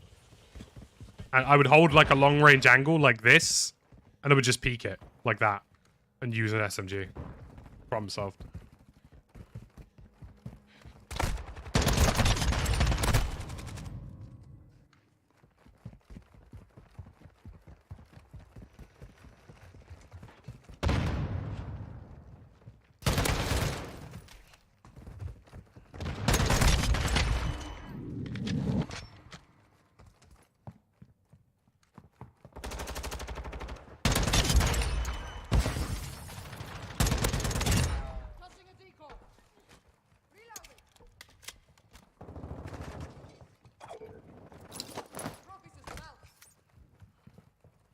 Not too far away from getting this F-tac completely finished.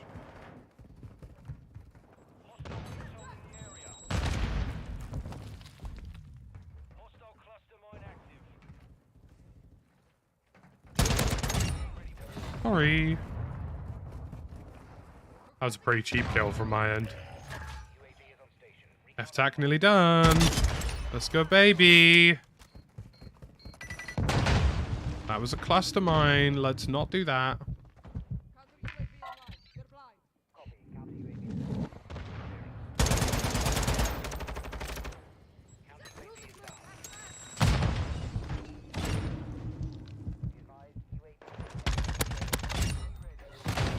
Oh, there's another cluster mine there. Okay.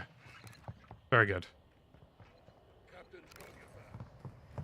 Oh, this poor guy with a VTOL that's literally going to get no kills.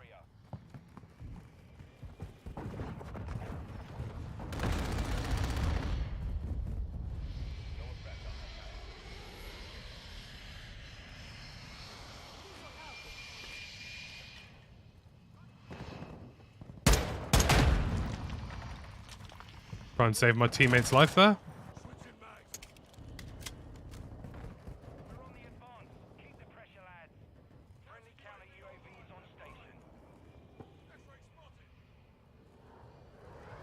Yeah, if I was doing SMG long shots, stand here, peek this or peek that, job done, and that's literally all I do. Let me DM Benny just so he knows. Where is he? Benton?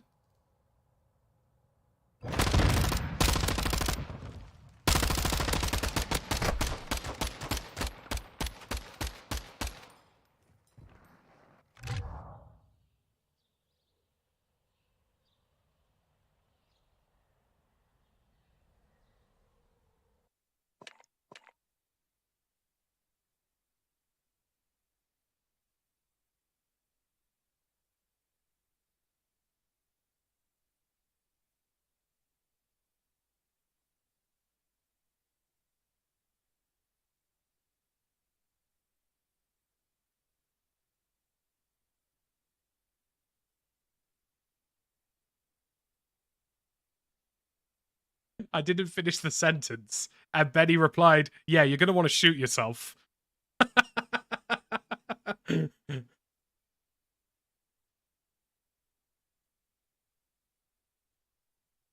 He said I did them yesterday off stream.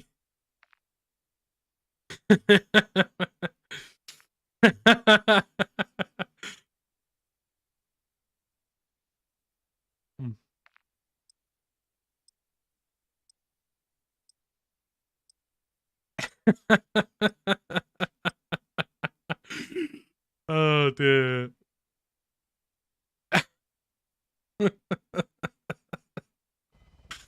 That's funny, dude. That's so funny. Didn't even finish the sentence and he was like, yeah, you're gonna want to kill yourself.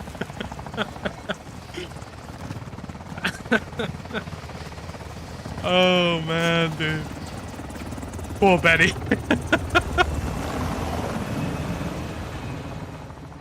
Oh dear. That's the comedy I needed this morning. I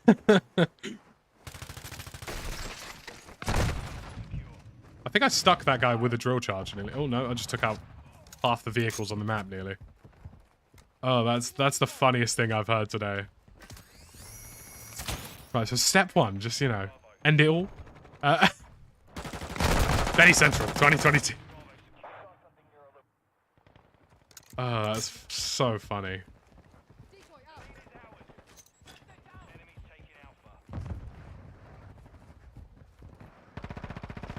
I mean, naturally, Warzone 2 will always be bigger than multiplayer, but I think multiplayer will do well. Like, I think it's not going to die a swift death like it has in some of the other games, you know? I think people genuinely do enjoy Modern Warfare 2. Especially if they release, like, classical maps like Terminal or High Rise exclusively for Modern Warfare 2. People will play a lot. But COD as a franchise, I mean, you know, COD has a very specific goal, and their goal is to do everything. They want to be the BR you play. They want to be the extraction shooter you play. They want to be the 6v6 you play. That's what Call of Duty HQ is.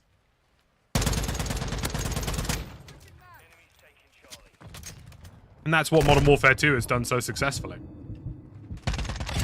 You will play Warzone 2, and you will play DMZ, and you will play their 6v6. And by the end of it, every extension of what you play will be some form of Call of Duty. And that's a big brain play. It's what they've gone for, and arguably they're probably the only studio with enough manpower to do it, really. They're leveraging the fact that they have all of these studios and talented people as a means of increasing what they can do.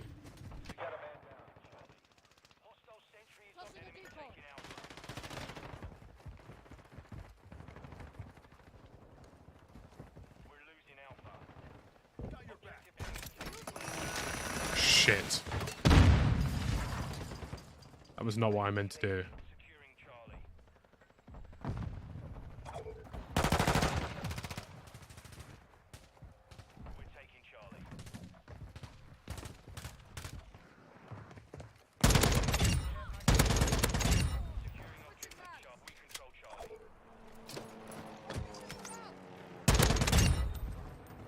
Look how wonderful this is to do in third person.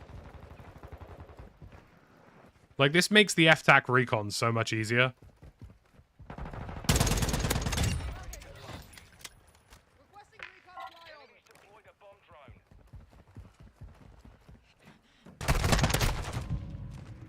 See if Benny's replied yet.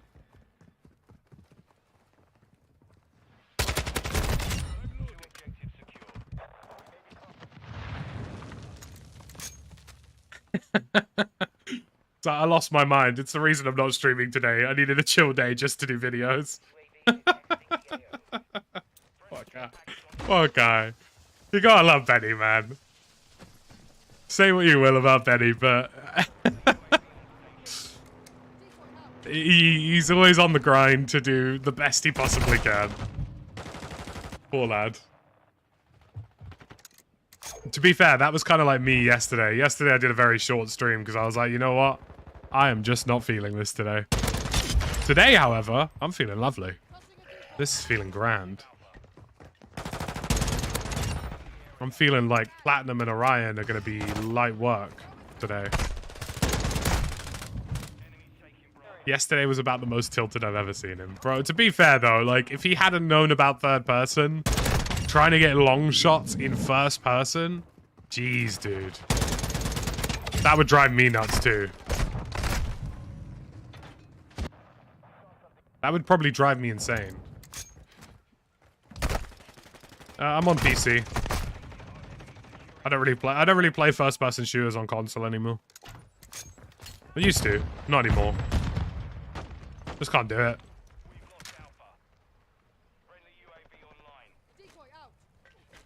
Need the frame rate, need the refresh rate, need the settings I want.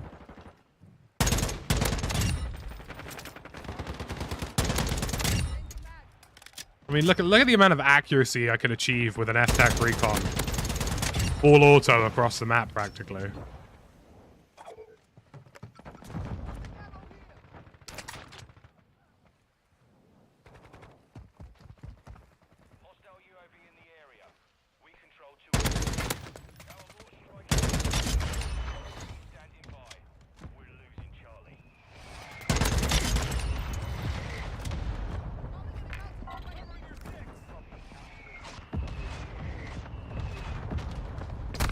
Oh, man, I thought I slid into cover there.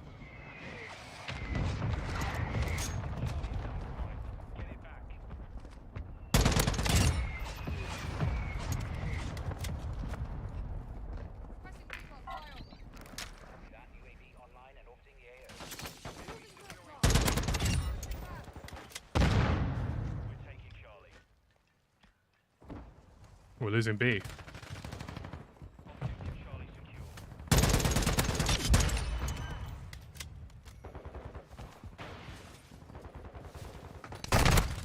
Fair play to that guy. He absolutely just mullered me. I just think ARs aren't going to be very good in Warzone 2. And they shouldn't be. Like, ARs shouldn't be the jack of all trades. That's what ruined Warzone 1. I think LMGs are going to be the go-to. Like, LMG AR hybrids. Like the RPK. I'm sure somebody will make like a low mag count Icarus. Just stuff like that. You know? That's the kind of thing I think will make a difference, personally. This is the FTAC Recon, Kizzle. We're doing it in third-person mode because you get more accuracy.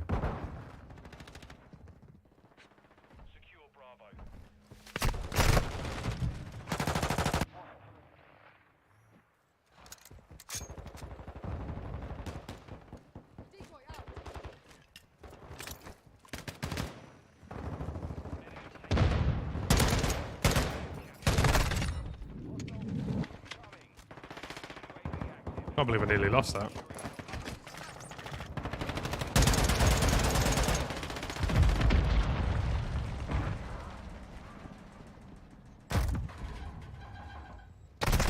Oh. Just got nailed from up top there. This is definitely a more chilled way of doing this. Like, in terms of getting all the camos and stuff, this is 100% the way. If you don't want to go crazy.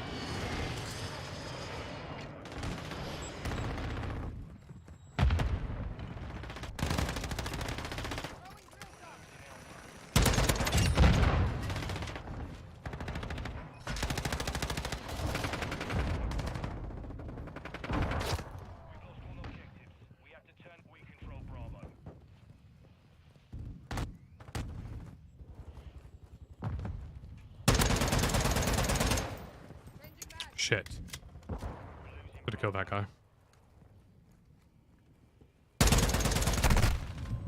That was my fault. Definitely should have killed that guy.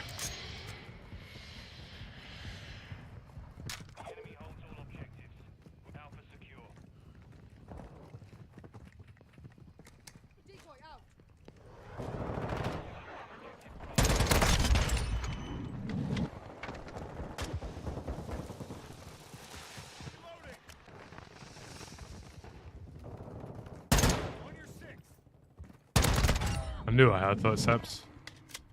I knew I wasn't a crazy person. Is that max level? We done it? We've done it. Very good. That's all of them done. The next logical one, realistically, would be to finish the marksman rifles.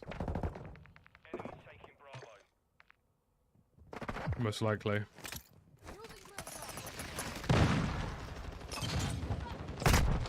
There we go. That would be the logical thing to do. Do the marksman rifles so I can finish the battle rifles. With the SQM-14 or whatever the hell it is.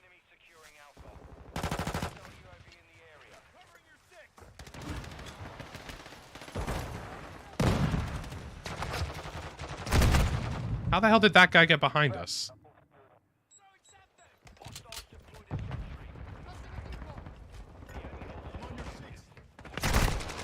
Bro, the sheer amount of bollock. Also, my team is dog shit, by the way. I'm literally the only person who's broken 20 kills.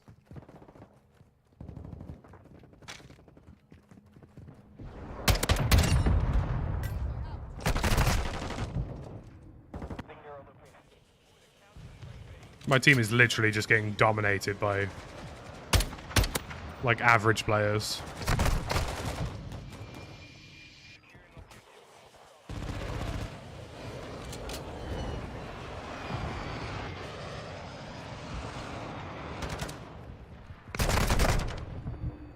sentry gun.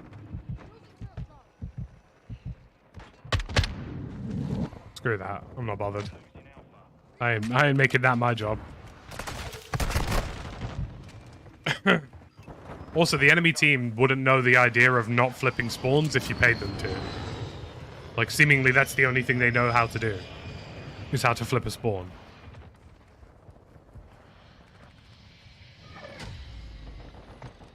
Okay. Not bad.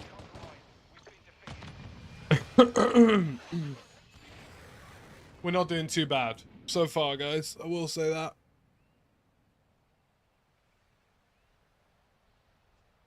Have you come to say hello to the masses? Oh, pup. You are pup. Papa. Good boy. Are you a good boy? Are you the bestest boy in the whole wide world? Goodness. Goodness. You're not allowed on the desk. You know this. Say hi.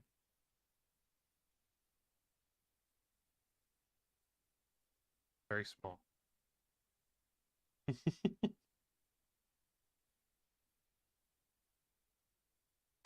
He's just over a year now, Harper. Just over a year.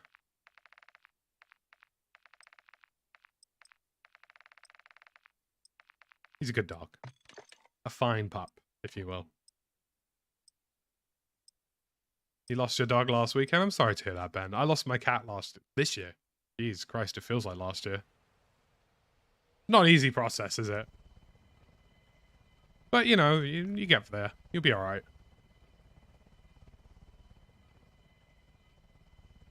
It's just one of those things, isn't it? It's one of those random scummeries that life throws your way, isn't it?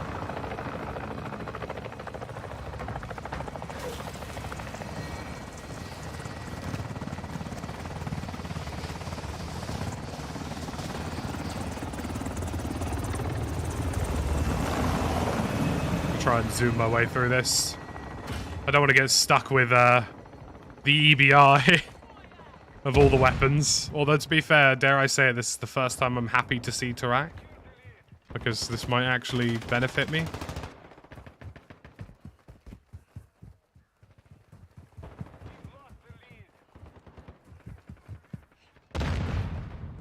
Gosh, trying to find opponents here. What's going on?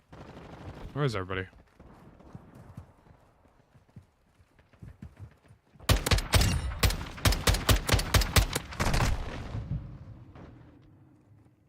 Life, innit, lads? Life.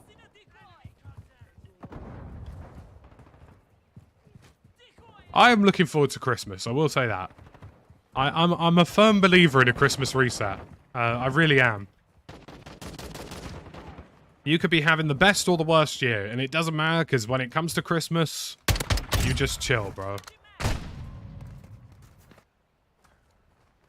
I'm a firm believer in the big Christmas reset. Just do absolutely nothing, have some good food, chill out, go see some folks you want to see, and restart all over again on January 1st. I'm a firm believer in it. It's the one time of the year where you have full license to not give a shit about anything. And I mean anything.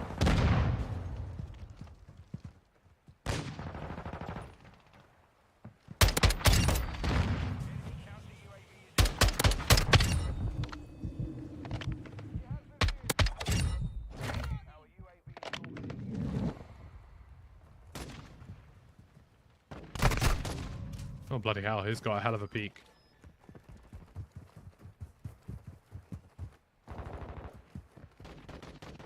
Do you know what I am absolutely gagging for? I'm gagging for a Christmas dinner, man.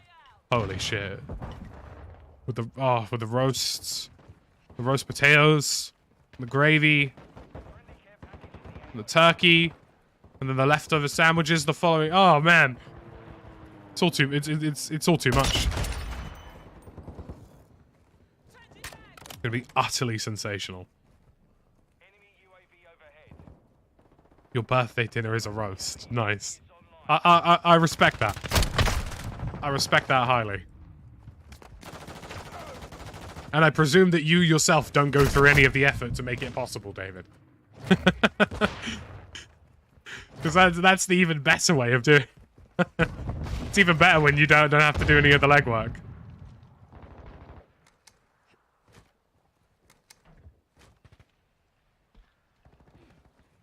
The best roast dinner is the one where you don't have to lift a finger.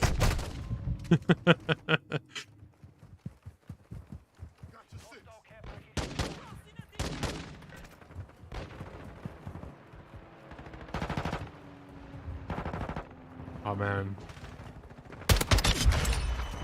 Because we do all sorts. We do like when I stay with my family for Christmas, we do all sorts, you know, the full pigs and blankets, roasted veggies, potatoes, all of that. But like we do like pork and chestnut stuffing. That's a good one. Oh man.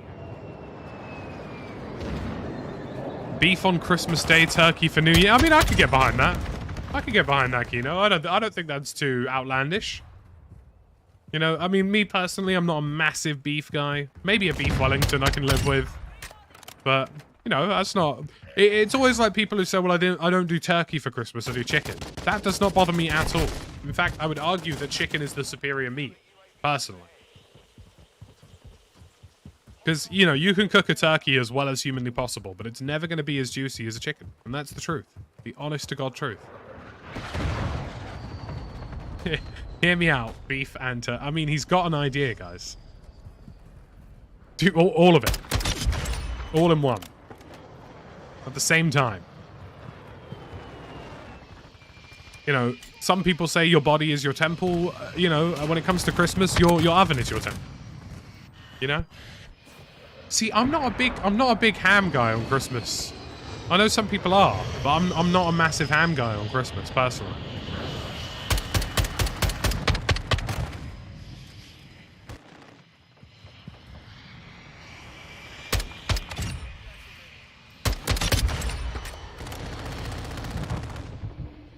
Just look, you know, I respect people who are, you know, vegetarian and vegan and stuff like that. But, you know, when I get to Christmas, it's like, well, I'm just gonna do it. If somebody said to me right now, yep, you've got to be vegan, I'll be like, yeah, no problem. But when it comes to Christmas Day, I'm sacking it all off.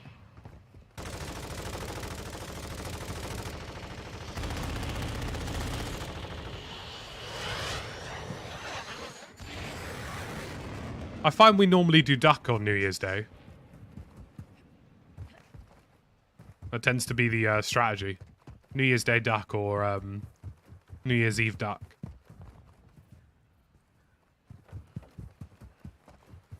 I do like a bit of duck, though. But you have to be really careful, because duck is hard to cook.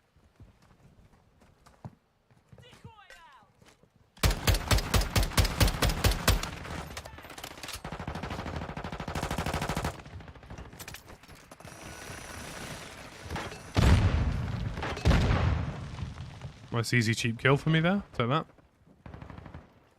Friendly UAV on station. Thank God for the friendly UAV, because where the hell is everyone?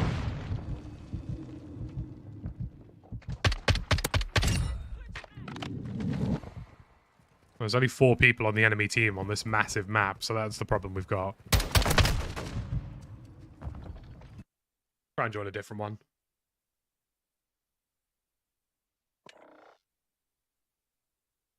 Oh dear. You guys have got me too excited for Christmas now. Screw you. Can't believe you've done this.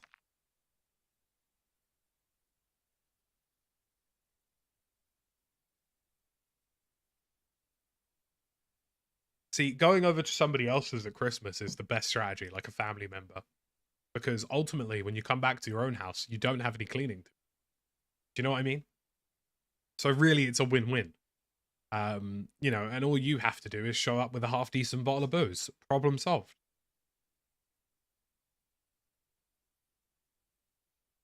First Christmas with my wife's family in France. Yeah, I mean, I had my first Christmas with my girlfriend's family in Portugal last year. And it was different. You know, there are some parts of it. My advice to you, Carter, is to bring some home comforts. A couple home comforts. Even if it's just for you, bring them. Just in case. But no, I think the French are fairly... I don't think the French do anything too drastically different for Christmas. Expect a lot of cheese boards though. Good God.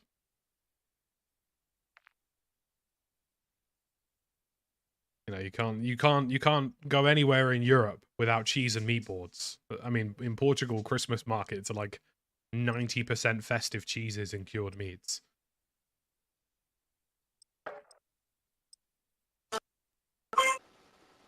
Oh, they do it on Christmas Eve. Smart. Smart. I can't do wine at Christmas, Carter, because I fall asleep. I can't do it. See, this is the beef. I like wine. I love wine. But if I have 1 or 2 glasses, or maybe 3 or 4 or whatever, 2 to 3, whatever. It's game over. I will want to sleep within the next hour. Guaranteed. Bro, these guys are making some noise. What makes a cheese festive? I mean, there are certain cheeses in Portugal that you find a lot more around Christmas, like butter cheese, for example, which is like a dipping cheese kind of thing. In the UK, they love a camembert around Christmas.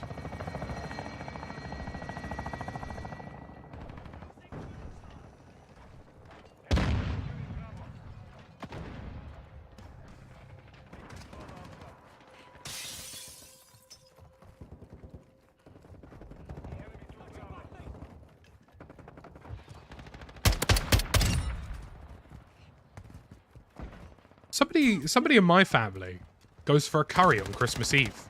Every Christmas Eve. Which I thought was fascinating.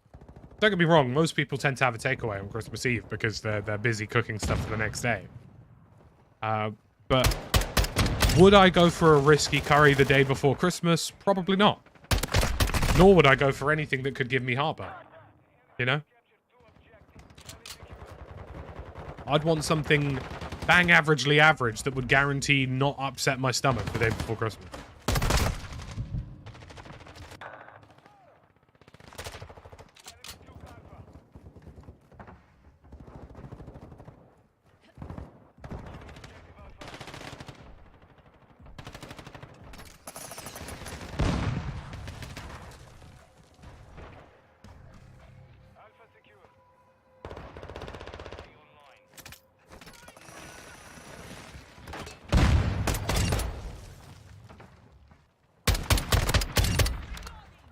Not bad. Getting a couple kills out the EBR. I keep getting TDM, which is really weird. So it's nice to have domination for once.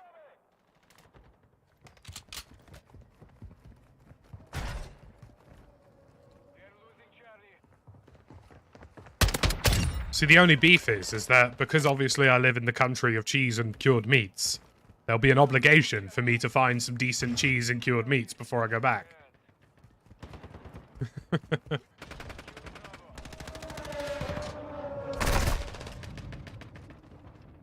Went out with some mates, spent Christmas Day hanging out my ass. That's a terrible idea. Why would you want to be... Imagine having the alcohol shits on Christmas Day. That's such a horrid idea. Oh, man. My favorite Christmas ever, and this is a Christmas that I will never forget, as a child. My parents had cleared the loft that year. And they very specifically focused on clearing the loft. And my dad, unknowingly, he says... My mother believes otherwise. Threw out all the Christmas decorations. And on Christmas Eve, when we went to go put it all up, we had none. Oh, that was so funny.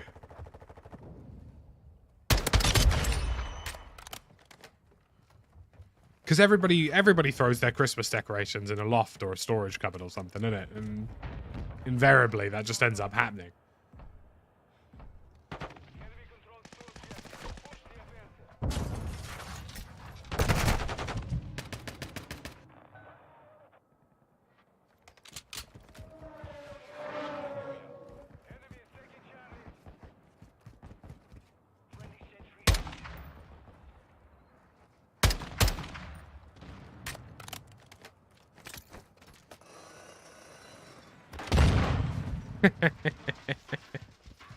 Oh dear, those drill charges make people think way too much.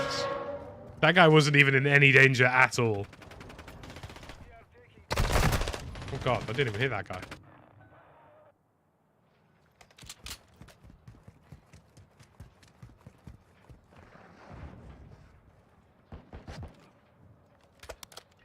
That guy actually, inevitably, actually ended up running into my drill charge there. He was actually safe where he was. Because the drill charge had latched onto the front of the building. Meaning that it was actually going to explode out the side.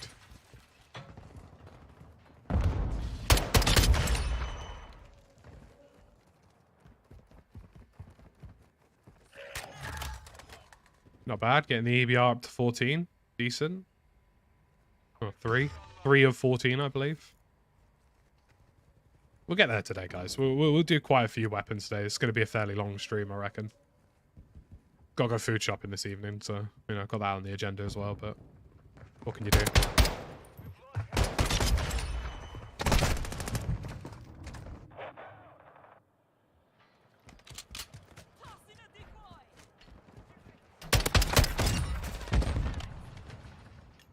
I think third person is definitely the way to go if you want to do slightly more challenging weapon unlocks easily.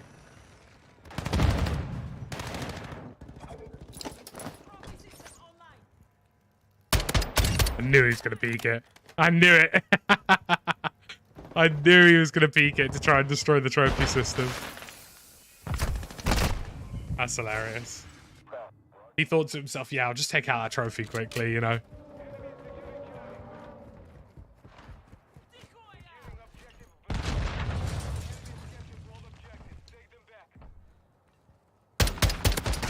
What? Where did my bullet go? I feel like I should have won that.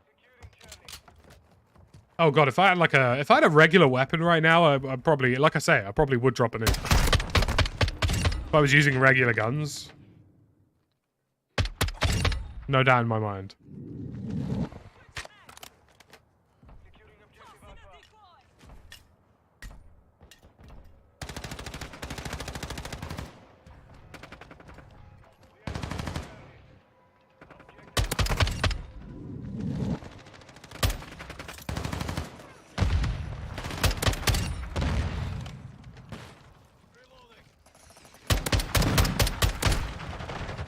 Bloody hell.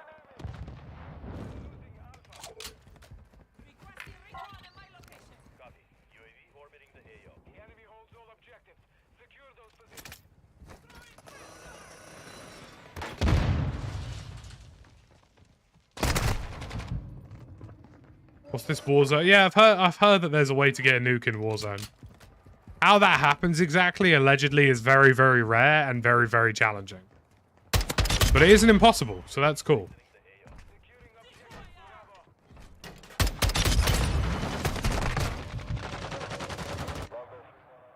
I imagine it's going to be some super convoluted objective that you have to then get a certain number of kills or something. And all of that combined equals a nuke.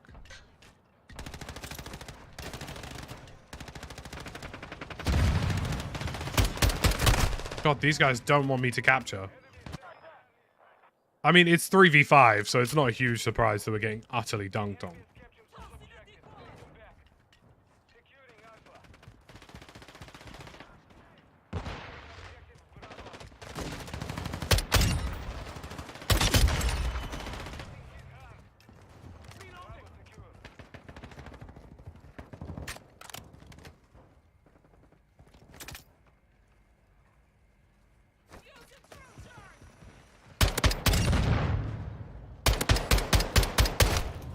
God damn. So close. So close yet so far.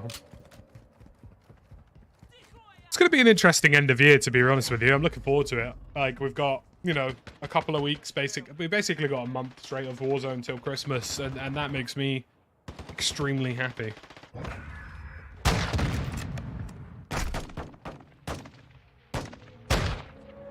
I actually don't blame him for using an SAB-50. Just because, like, the SAB-50 is not ideal. Like, it is not a good weapon.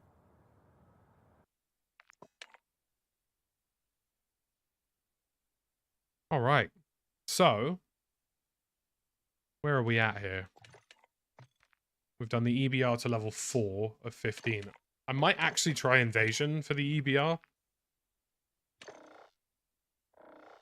Just to give it a go, because I feel like there's a very good chance that in Invasion it'll be alright.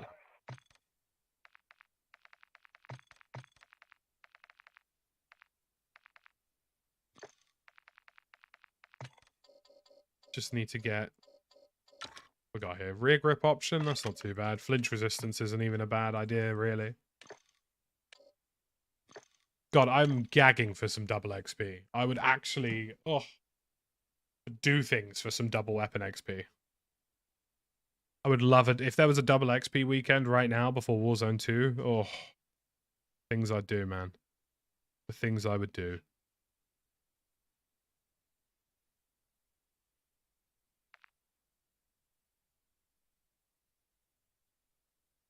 You guys want to know a funny statistic?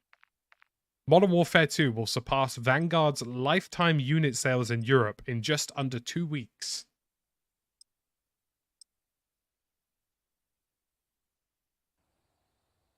That's funny, man. That's funny as hell.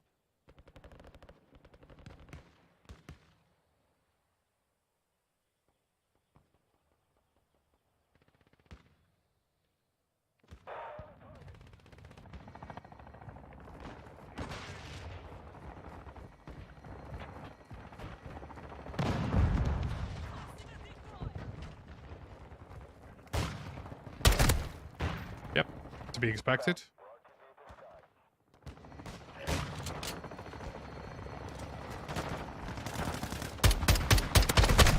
Imagine being one of the guys at the Vanguard offices. Who made Vanguard? What was it? Sledgehammer again? They're normally the ones who made the bad ones. And being like, right lads, you know, look, we can explain. We promised World War II was a good idea.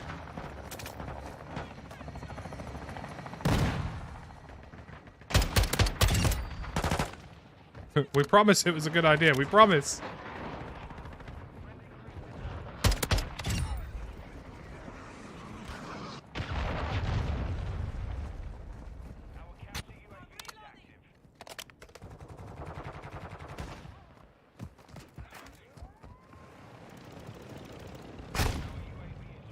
You can't even see that scope glint. They definitely need to work with scope glints a little bit more. I don't mind them being scalable to different magnifications, but like, there's a lot of instances of them just not working as intended.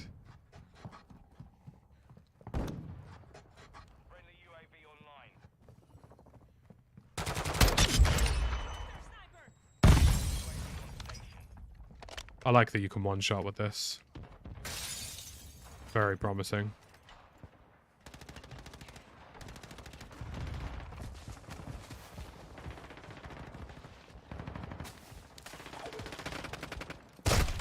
Dude, this one dickhead with his signal.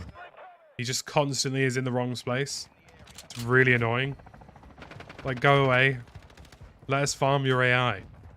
We need to have unilateral agreements in Invasion that we're here to just farm each other's AI. It would definitely make this entire process much easier if you didn't get Billy Stimothy, who just decided that this week he's going to be the best Invasion player since all... Is that a man?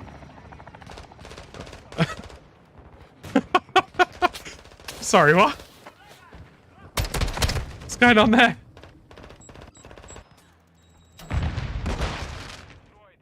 That's funny.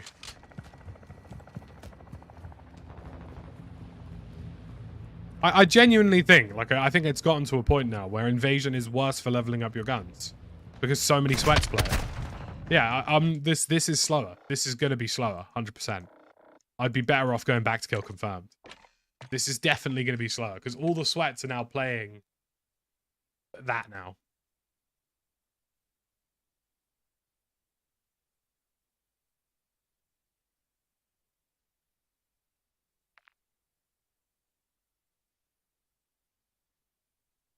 Oh yeah, just kill the jailer. The new gulag's a terrible idea. It's a terrible idea.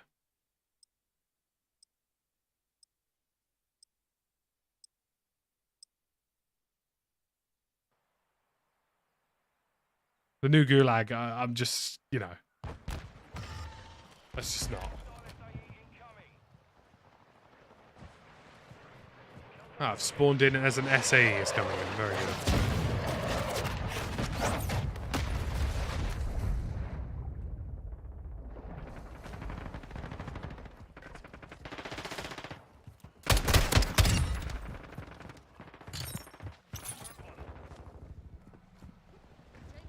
I always enjoy seeing the kind of lobbies that SBMM puts me in because it's like, naturally, I guess it presumes that I'm a good player that they want to save certain lobby situations to be like a balancer for people who are getting landslided.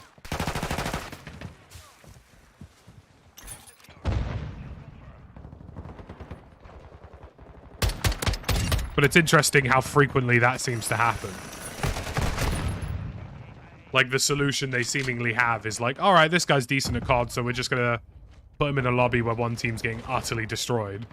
Naturally, that doesn't seem to be the case this time, but it is a fairly common behavior that I've seen. Thoughts on this map? I don't mind Hydroelectric. I don't think it's an amazing map. Like, I don't think it's a top map, but it's not a bad map. It's something a little bit different, which is nice as well. Like, you don't really get a lot of that.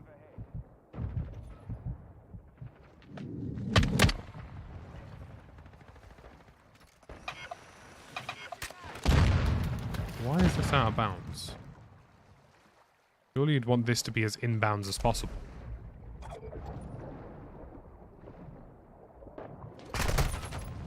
That guy camped that entire corner. Wait, how did he know I was there? Bit weird that, but oh well.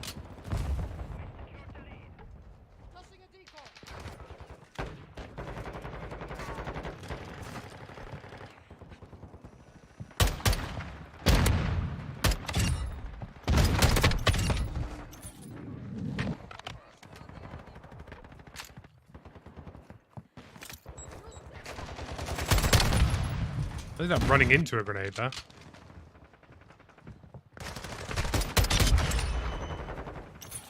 Yeah, we definitely need some more maps. I mean, Shipment and Shoot House a start. I think 6v6 maps are going to be quite important though, because the current offering is a bit meh. It's like there are a couple of maps which are really good, and there are a fair number of them which are just generally very mediocre. The problem with Kill Confirmed is I'm going to run into people like this guy who is sweating his nuts off with a PDW. Like, most of the guys I'm going to run into in this mode are going to be people who are sweating their asses off.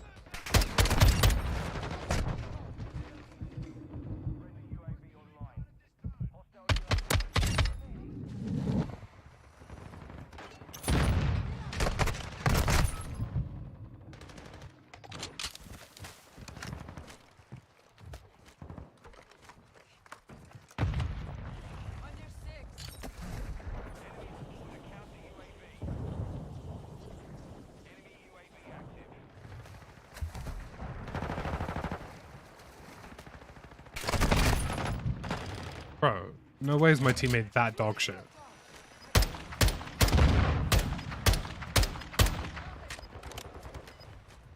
I think the XP gain so far has just been better on third person. Because there's just less sweaty people on third person.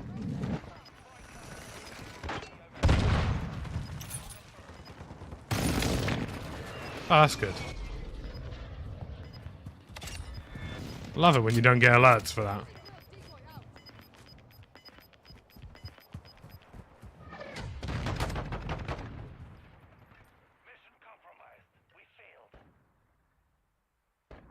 Oh dear.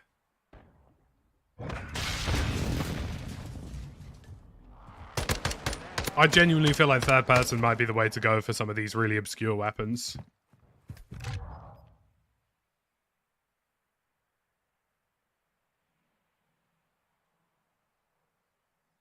Be interesting to see if Twitter survives. I mean, in the end, I reckon it won't. There is such a thing as being too big to fail. And somebody will inevitably just buy it if it looks like it's going down the tank. But I think it is really impressive. Like, I'm glad that the rest of the world is waking up to how much of a massive douchebag Elon Musk is. Like, he is just an arsehole. He's not even intelligent either. He's just somebody who's suckled off the ideas and inventions of other people. So really, there's something quite wonderful about the world realizing that.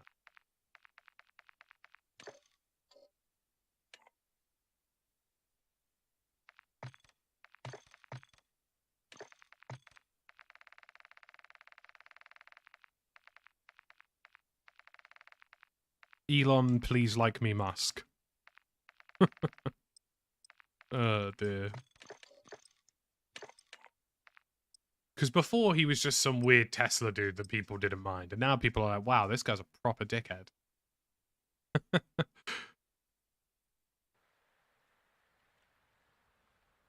No, double XP is just double.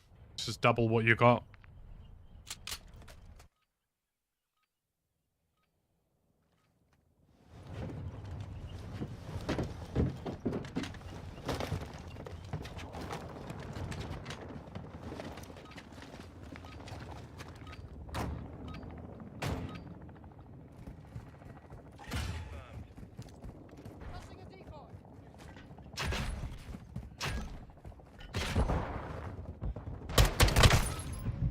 Bloody hell. Oh, I've got sweats again. Dude, go away. Fuck off to 6v6, dude. Nobody wants you to be in kill confirmed or invasion. We're all just trying to level up our guns. Stop sweating with an SPR, dude. It's so weird. It's so weird that I run into these guys all the time. He's properly banging it out as well.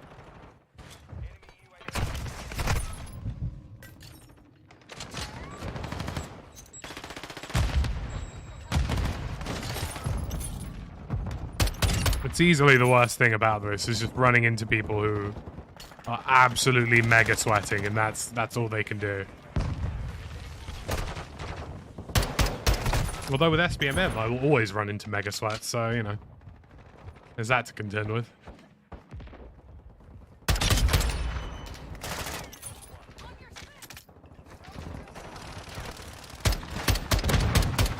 Like, look at it. Look at this guy. This guy is sweating his nut. He hasn't seen fun in weeks.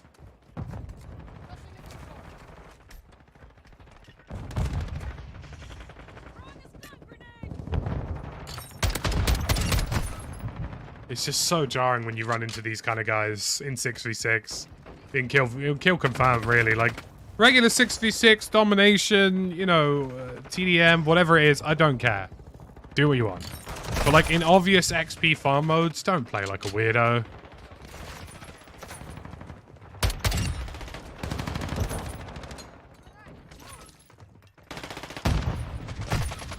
I mean, he, like, that entire team is trying extremely hard.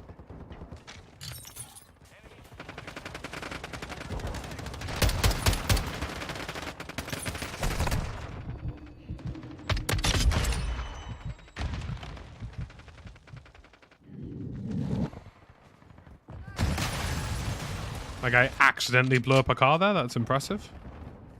He had no intention of doing that at all.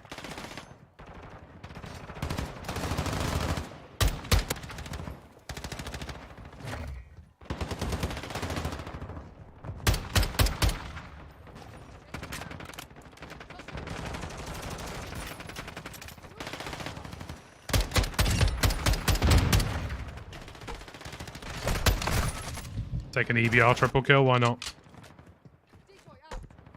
We want shipment. Well, just happens to be coming out of the time that Warzone 2 drops, so.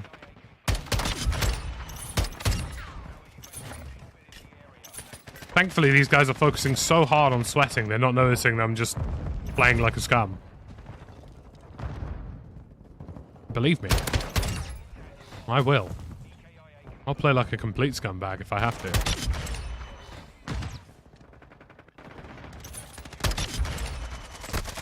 I will just start headshotting people. Like, if I have to sweat and start headshotting people, I will. No question asked.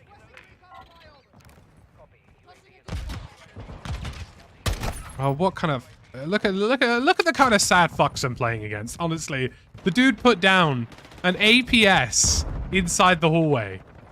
Look, Dude, just go back to, like, if this is such an important thing, like, winning this match is that genuinely important to you, go and play Domination, S&D, honestly. It's a good thing I could be toxic on stream and not in chat, because I swear to God, I would be so ultra toxic to these guys. I would make the word toxicity look like a mishap. Like, the sheer amount of tryharding going on is insane.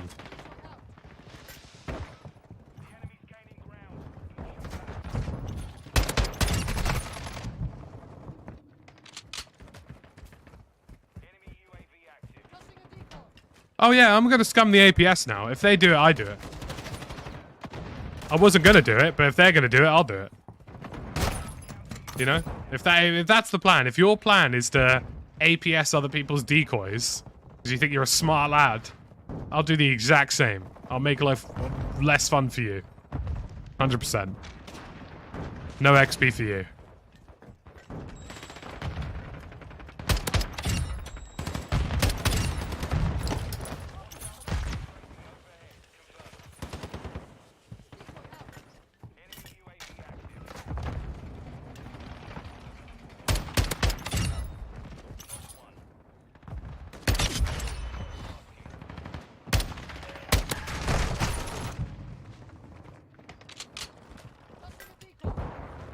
Like, you know, the scummathy from my end extends as far as the scummathy from the other end. You know what I mean? That's the way I do it. If they play like a scum, then I play like a scum. Because then we have a unilateral agreement that we're all going to play like scums. Like this guy with his SPR. Probably drowning in a bathtub of his own sweat right now.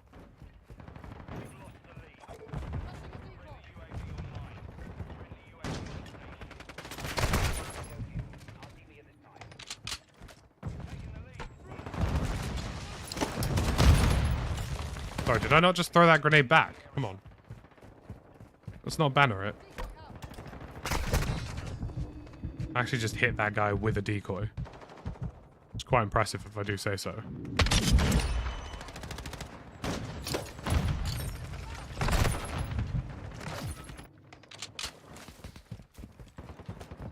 My tolerance for people playing like scumbags is very low. And that's my own fault. Maybe it's because I'm toxic. Who knows? Maybe it's Maybelline. I don't know. I don't know. Alright? You shouldn't expect more from me as a content creator. You should expect less.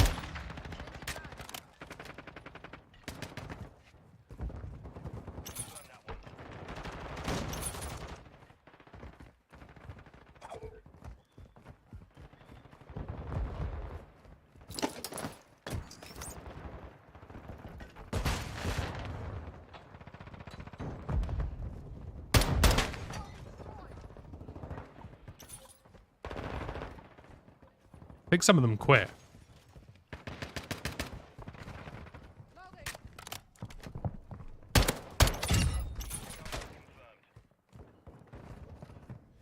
God, the money I would pay to just be using an AK-74U or a Fennec or just anything else really at this point.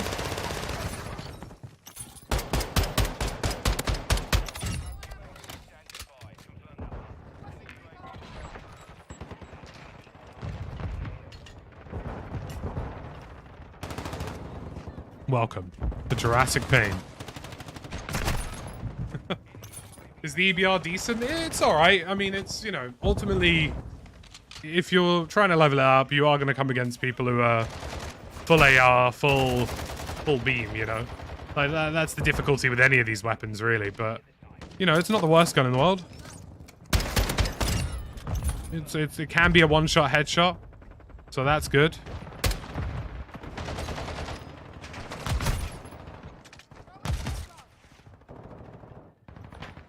I've started a scum wave now.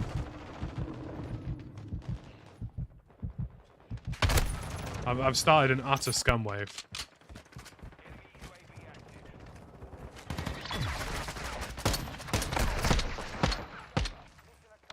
Oral battle rifles absolutely useless, right, my dog? Like they're okay. They're not. The thing about battle rifles is that they are very specific. You know what I mean? They are just like, they are specific weapons for a specific use case.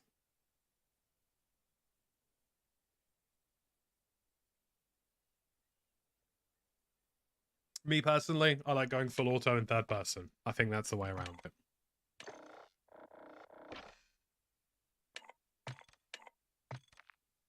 Alright, we're 7 of 15 on this now, which means hopefully this is going to start getting a little less painful. I am going to go for something heavy duty on this, like a pineapple grip. Take the optic off because we're going to go into third person. Take that off. The muzzle, I'm going to put a suppressor on this because I want to. And we're going to run it like this in third person. That'll do.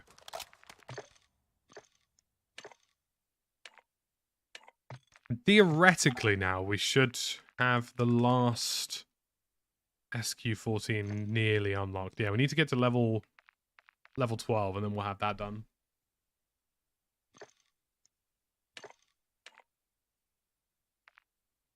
Third person is just better for slightly obscure weapons, especially slower weapons like battle rifles and LMGs.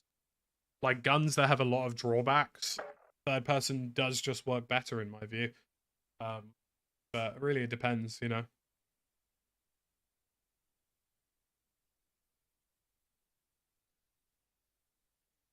We're not doing too badly at the minute.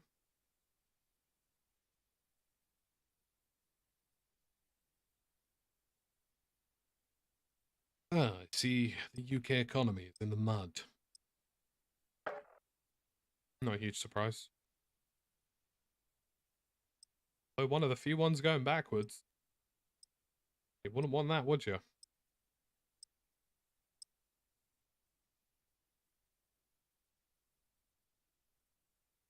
Ooh.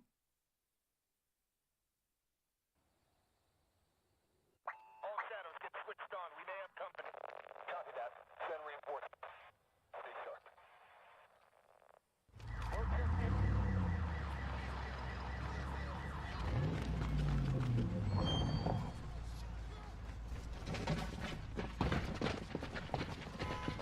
Well, the US is faring a lot better. 4.2%, that's pretty good. Pretty good. Not bad for a growth level. The less we speak about it, the better, Travis. Needless to say, they're in the mud.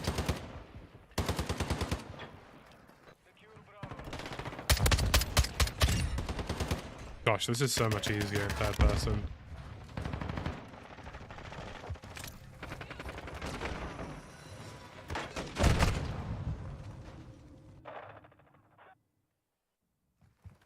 Well, what is the battle rifle for the Tauk? Because I know there's the Tauk V, and that's pretty good. The one that you can full auto. But then there's the one that you can't full auto, and that one is horrid.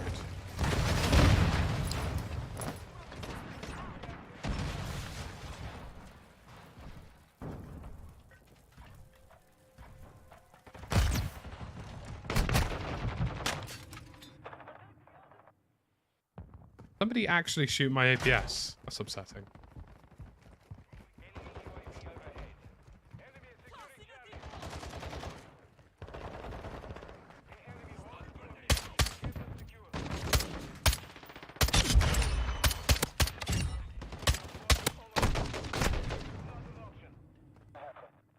Not too bad. Not too bad. Third person. Also, we're getting all capped because these guys are like super try-harding. Which, you know, to be expected.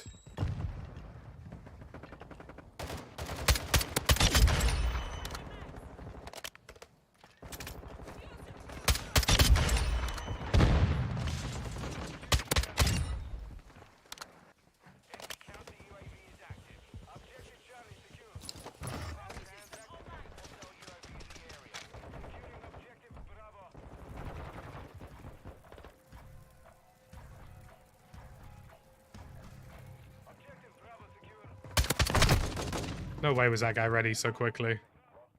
Bro, these guys are properly, like, sweating it out. Like, look how quickly they're capping B. They really want to win.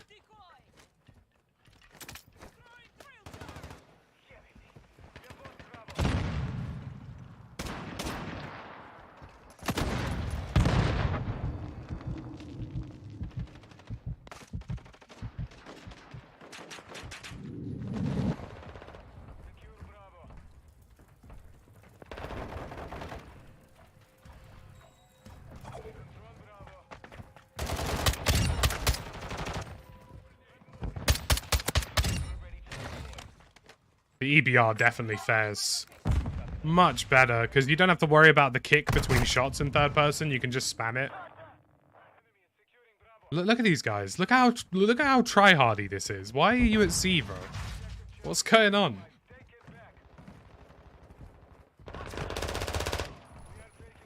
It's weird behavior.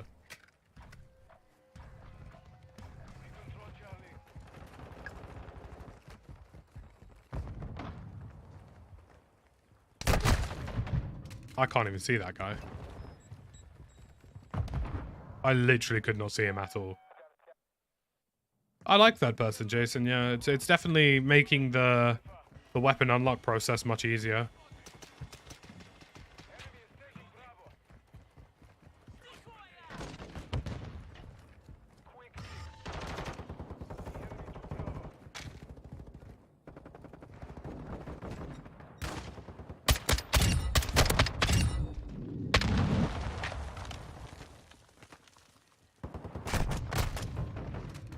Oh, some other guys also doing the EBR. I don't blame him.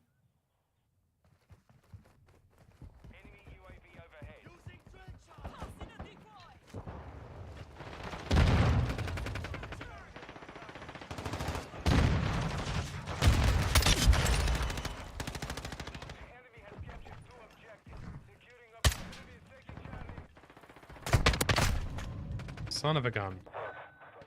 This guy who keeps capping C is so weird.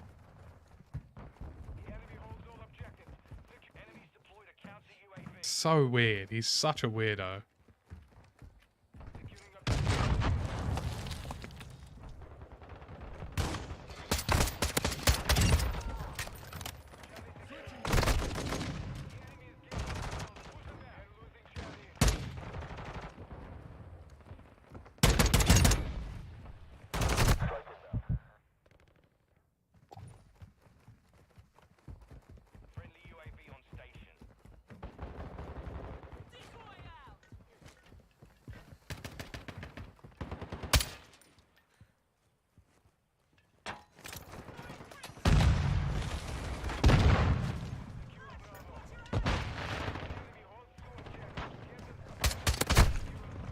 This is their fault. They tried flipping spawn to C. Now our team are flipping A.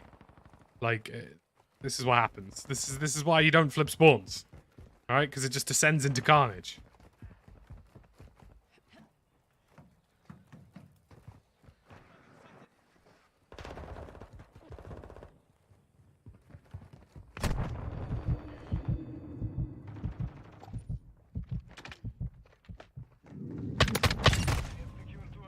This is what they've done. When you start the fire, this is what happens. Everybody starts playing weird.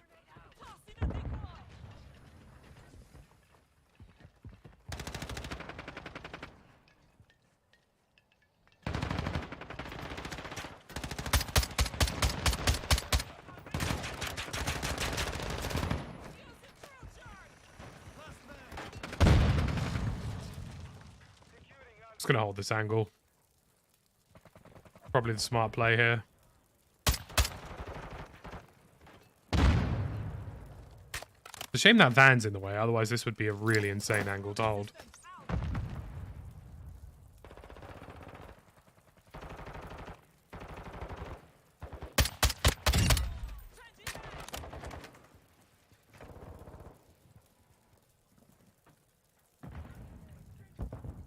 So there is a guy just straight up on that van to my left.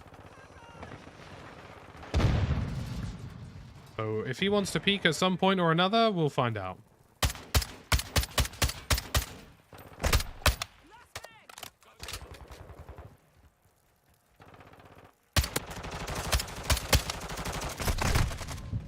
And then there's this guy running around with a 7.62.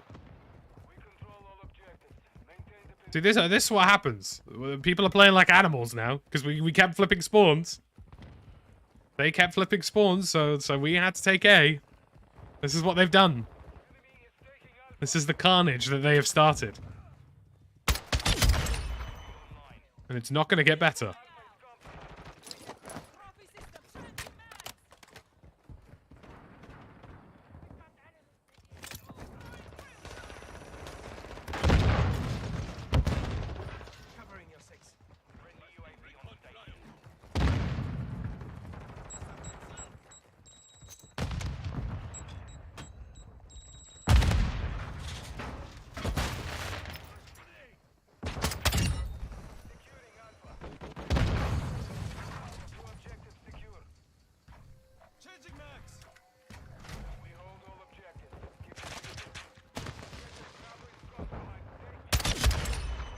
Not too bad. Getting a couple kills on the board.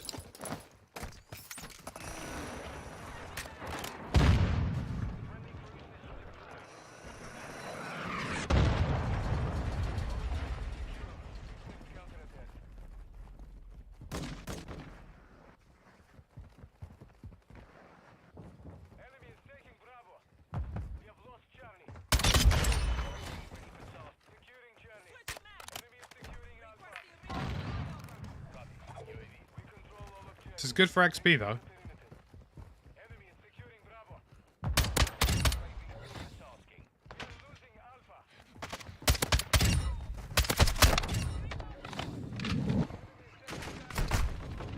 Oh my god, dude.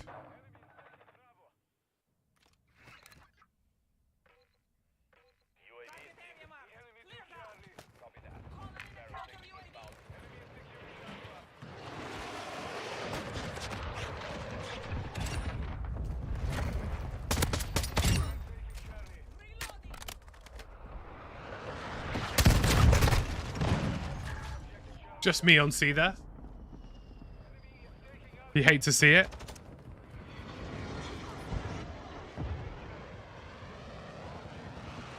See, these guys were sweating it out, and now they're going to be really upset because we're winning. Because they made my team start flipping spawns. So it's literally their own fault. This would have been fine. This wouldn't have happened if they didn't start flipping spawns. They kept trying to all-cap us to banner, and now they've been all-capped, like, for most of the game.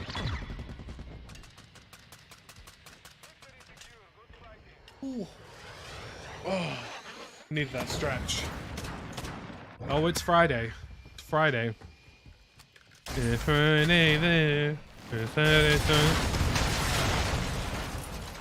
We do like a Friday.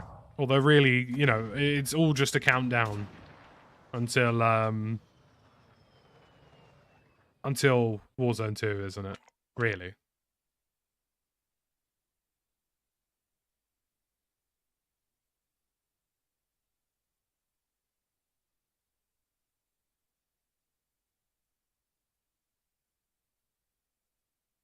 Oh, baby.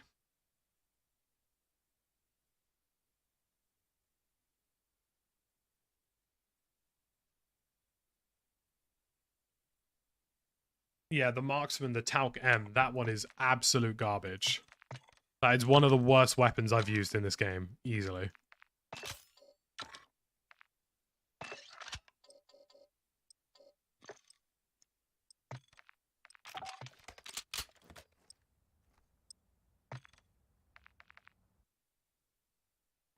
Oh, hard point, third person. This should be good. This should be naughty.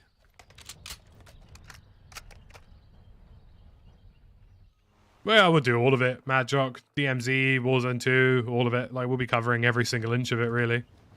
We'll definitely do the DMZ missions to get all the exclusive skins and stuff, 100%.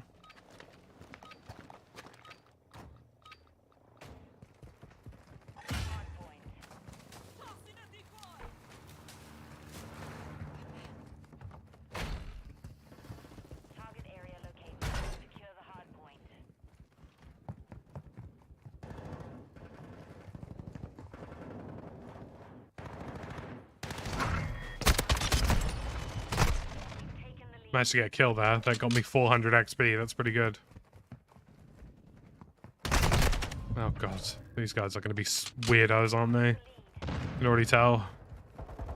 Corner campy lads. It's all good though.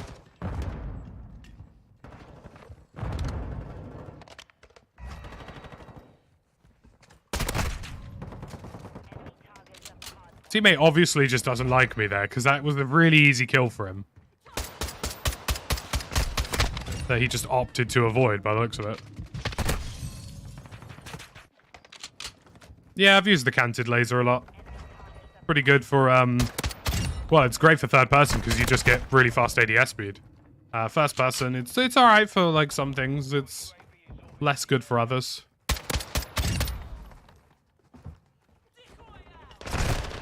Gosh, these guys do not want to lose this hard point.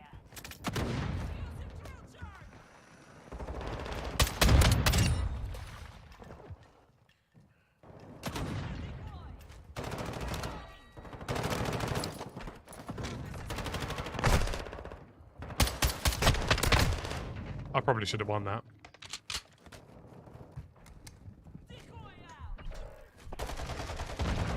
I don't think the M16's buffed. I think lots of people are just trying to get it out of the way, Madjock. Just trying to get it done. You know what I mean?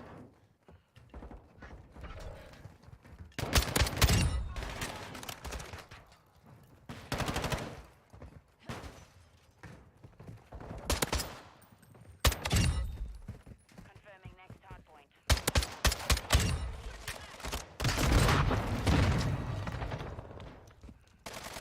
We've taken Oh, I got killed from behind. That's quite impressive. What happened to all of my teammates? Did they just get destroyed?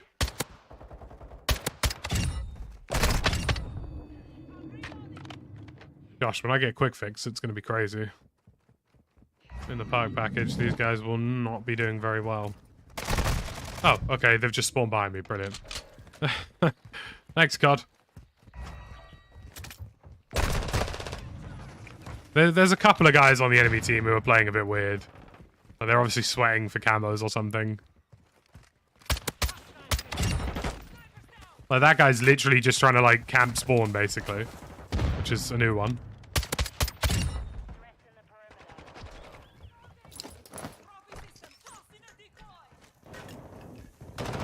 And realistically, I should just hold this.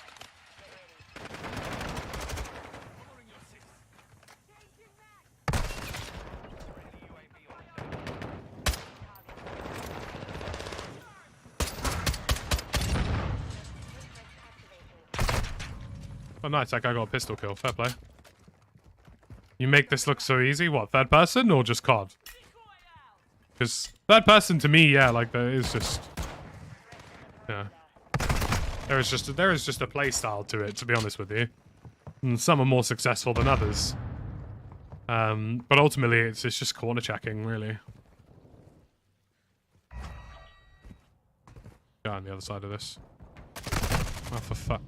Dude, this one, there's a couple of guys running the bloody soap skin or whatever, just playing like utter scumbags. They're all just running like proper weapons as well, which is making it even more challenging.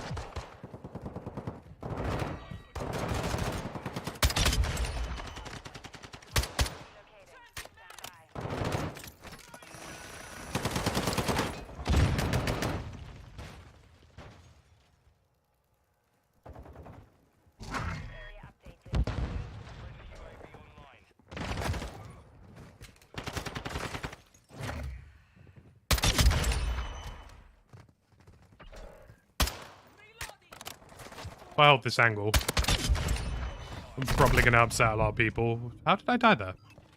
Oh, behind, okay.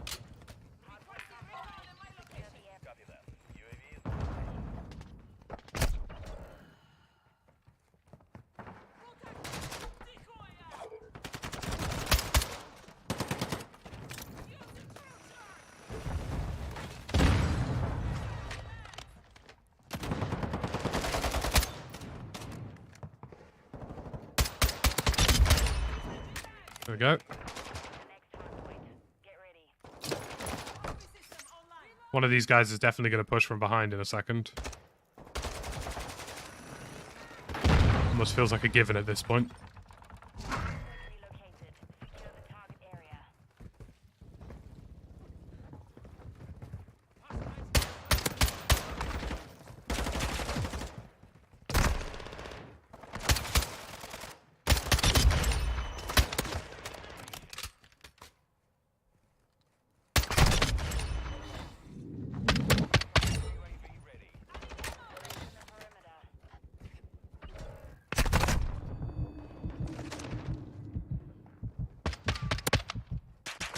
Oh my god.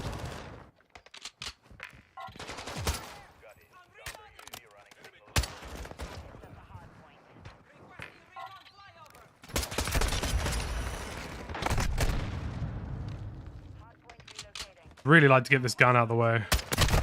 To be brutally honest with you. These spawns haven't been great, by the way. Keep getting spawned, like, in direct line of sight of other people, which is a bit shit.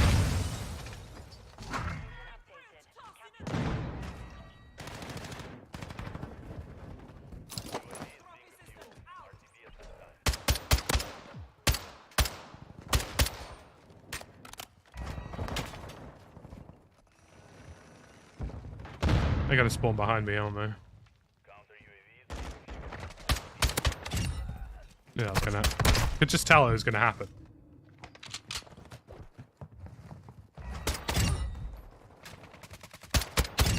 Complete.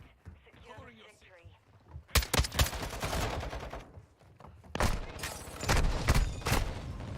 Goddamn walking ruined me there.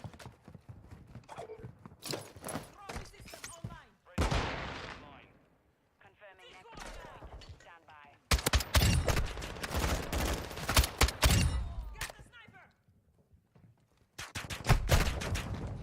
Some of these spawns, man. Like, these guys, they're getting really good spawns. Move to the hard point.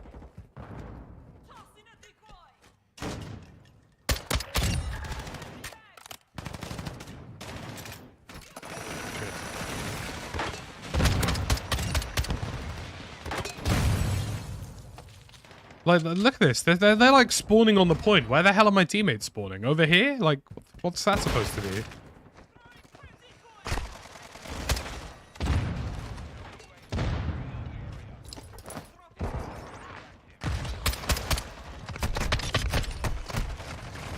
Seems like a bit of a piss take, really, some of the spawns. Okay, that's a little bit better. Say a little bit, we're literally on the point now.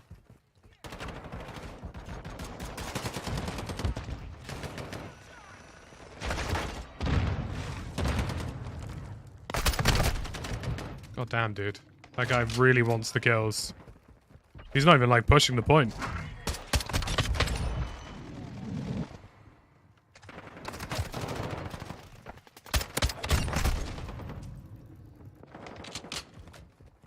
Oh, this is perfect. We've just taken...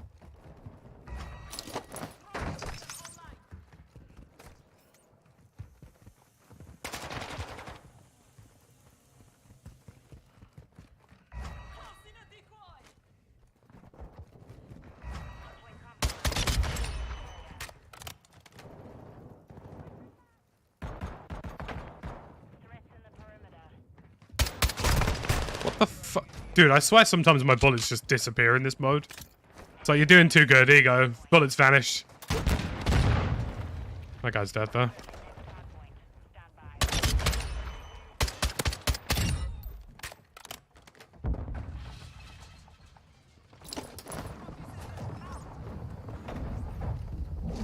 Area updated. Move to the hard point.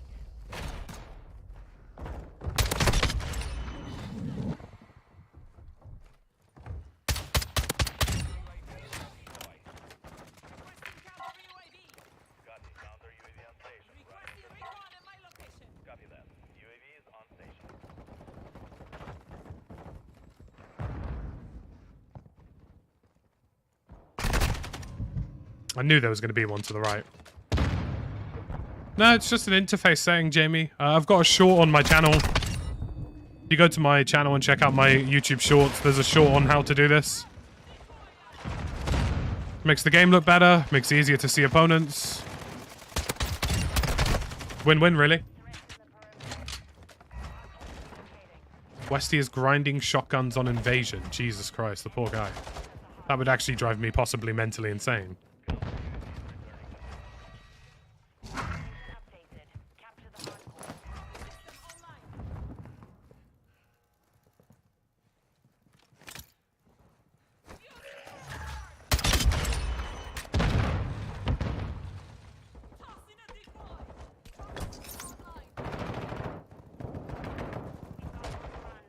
Keep it up. Enemy UAV active.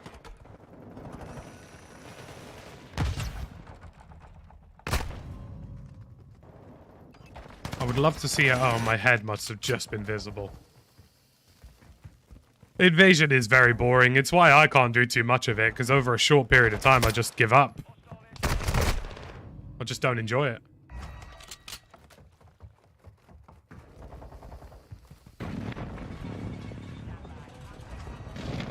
Like, naturally, the thing with Invasion as well,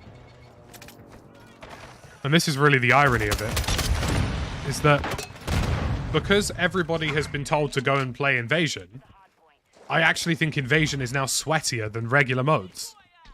Like, I think you'll actually run into more people sweating Invasion than you would regular mode. which is nuts, really, if you think about it. Lack a job. Oh, dear.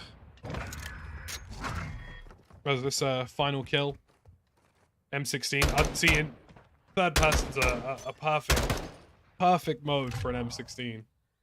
It's a great way to get it unlocked, at least, or leveled up. I've got my pro guide to weapon tuning, by the way. You know, so expect that today. It's coming out.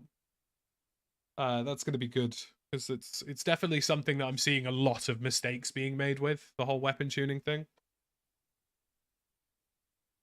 I'm looking forward to giving you guys some intel on that. Intel inside the core, of course. Intel.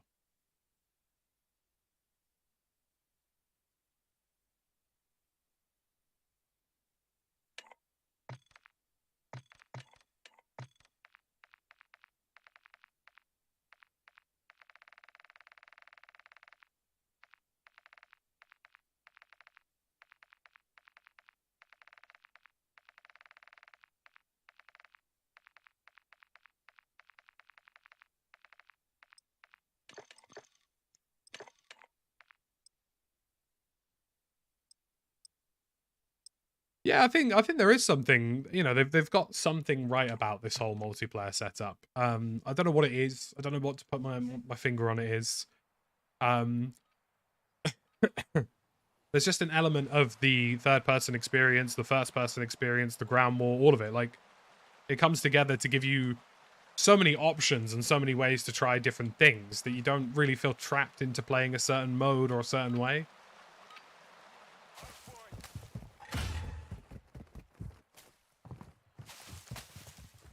Okay, we got a hard point again, which is good.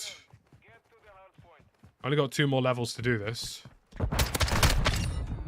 which is absolutely grand. Gonna push me on the right. Okay.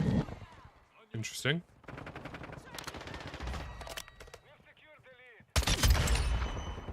Was definitely looking for a right-hand push there.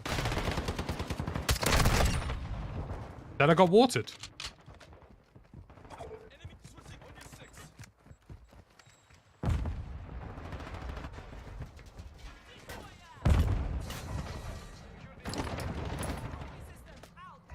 Drop a trophy in.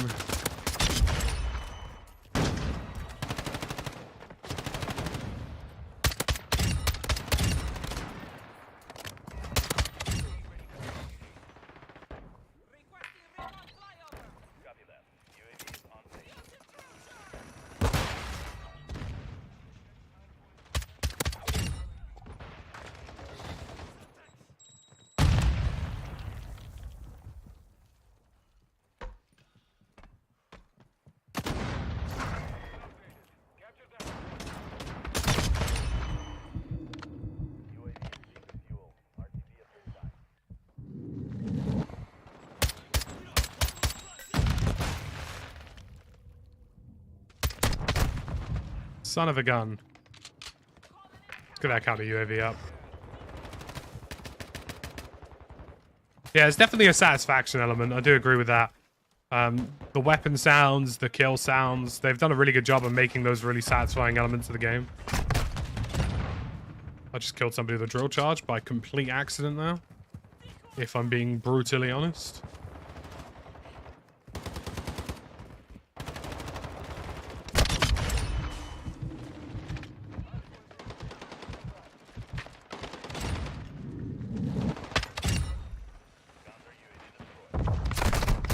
Oh god.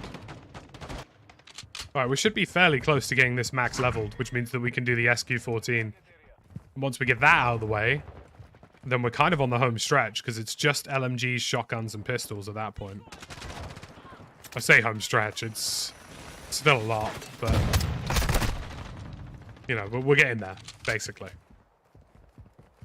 Do you know what? To be honest with you, for Warzone 2, don't get me wrong, I do want Orion, but I'm more concerned about having all the guns leveled and all the unlocks and all the attachments as a sort of primary priority.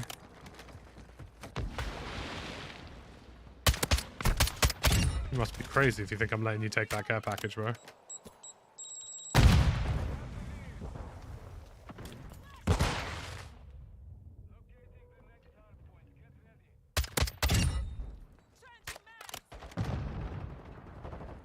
The best part about this is that they're all going to push me now. They're all going to push me for this care package that this guy really wants. For whatever reason, I can't capture this, so...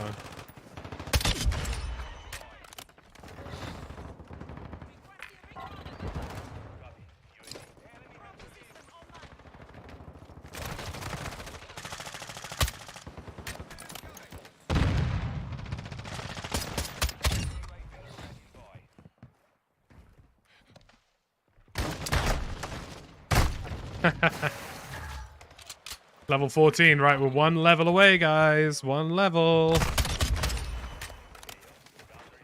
Just considering the way I'm schooling some of these guys, I'd like to think that that level won't take too long.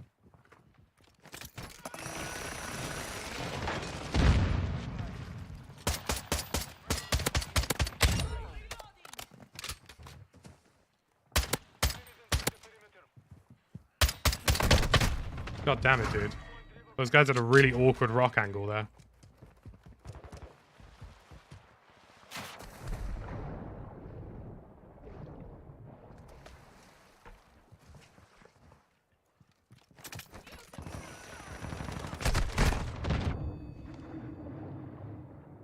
I was not in a good position there at all.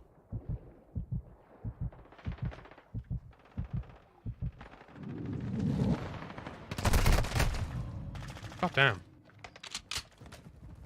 That was a loadout drop. Interesting. Oh,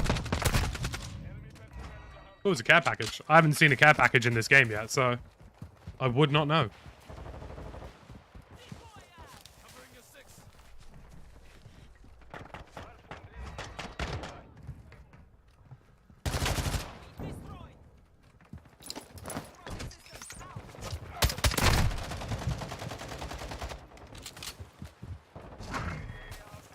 Yeah, we were talking about that, Wreckage. It's, just goes to show that... I mean, put it this way. If you're COD, you never make a historical shooter again.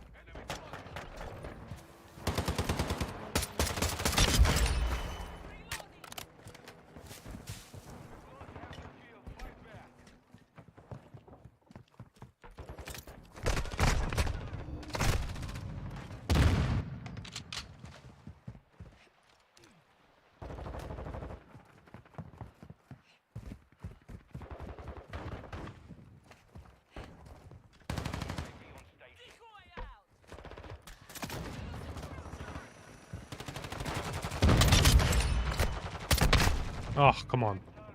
Should have had that. I think just never let Sledgehammer make a COD again is probably the better answer. I don't think Sledgehammer have made... Well, Sledgehammer have not made a good Call of Duty since Modern Warfare 3. And that's the honest-to-God truth. Like, they have not made a single good game. They gave us COD World War 2. They gave us Vanguard. They gave us Black Ops Cold War, which was their Call of Duty project that they flopped on. So Treyarch had to be called in to save them.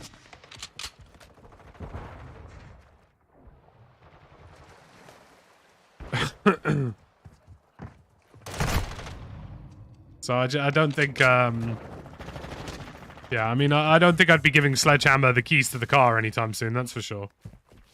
You know what I mean? I think I'd just relegate them for now. Let them be a support studio for a while.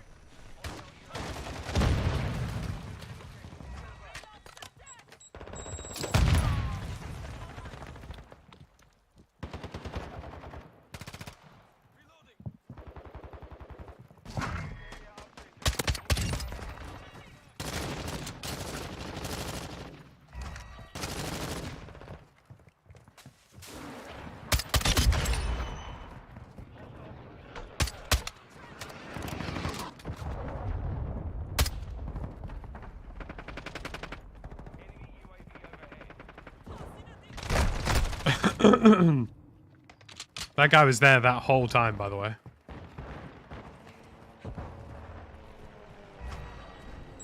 I don't blame Treyarch for Black Ops Cold War. Like, Treyarch obviously want to make their own first sort of next generation IW engine game. Like, Call of Duty Black Ops on this engine would genuinely be really good. They just got drafted in to deal with somebody else's mess. So I kind of feel bad for them in a way. Because Black Ops Cold War, had they not been called in to save, you know, Sledgehammer, would have been their first stab at making an IW8 engine game, or IW9, which is this engine. So I don't blame Treyarch for Cold War, and in fact, I think they did a really good job after trying to pump it with maps and zombies and stuff to really try and get people back into playing it, even though it wasn't really the best thing, you know. I think they did a good job on that front. So I think the next COD, the 2024 COD, which is Treyarch, we know that, which is their first new engine Call of Duty, IW9, IW8, I think that will be their first big test. And I think they'll do a really good job of it, personally. By then, they would have had many, many years to get used to the engine and understand how it works and make sure that they get all the technical details nailed down. I think they'll have a good run at it. Whether they have whether it's a Black Ops game or whether it's an entirely new franchise, whatever they so happen to choose to do, I think it'll work out. I mean, bearing in mind, Treyarch is making the ranked play for Modern Warfare 2, so keep an eye on that. That will definitely be some good experience for both the Infinity Ward team and the Treyarch team.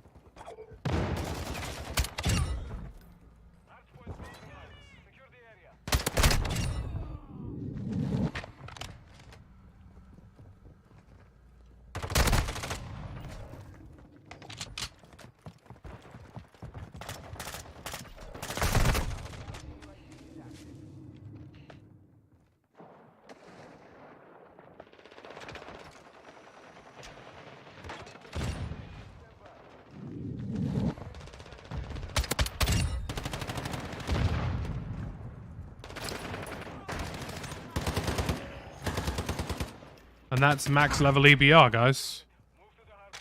We done it. EBR out the way.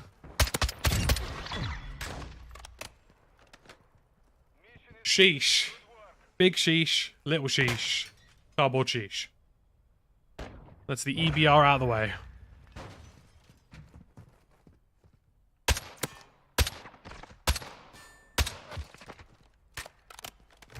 You love to see it, really.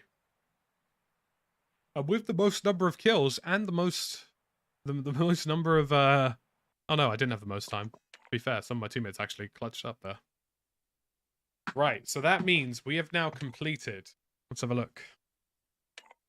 We have completed all of the available setups. Well, we've got the EBR, we've got the Lockwood and the LMS to do. That's not bad. The Talc M is arguably going to be the worst. SMGs are done. Battle rifles, we have one left, which is the SQ-14, which is actually going to be really easy.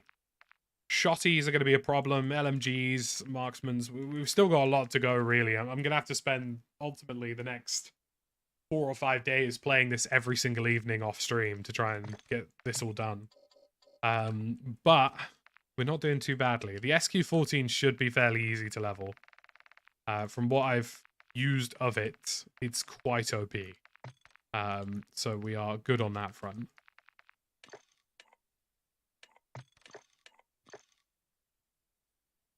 Let's take this into the firing range. So it's a single fire, which you can do much faster than its counterpart. But then, if you want,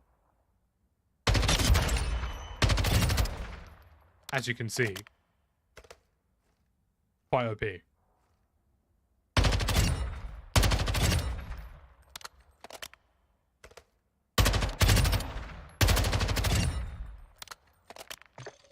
So this I am not worried about at all. I think we'll get this weapon done very, very quickly, and there's only 22 levels for it, which isn't too bad. Shotties I'm not worried about. LMGs are probably third person because they're going to take the longest. Marksman rifles, they'll be a bit of a tricky one, but we'll get there. Melee is going to be fine. Melee, I'm not sweating about melee at all. But yeah, we can hopefully get Orion. Hopefully, if we grind out the next couple of days and nights. Obviously, I've got to make videos in between all of that as well, which is grand, like tonight's pro guide to weapon tuning today. So it's just stuff like that, really. But we're nearly there, guys. We're nearly there. And I got to tell you, I've got a lot of faith. Got a lot of faith.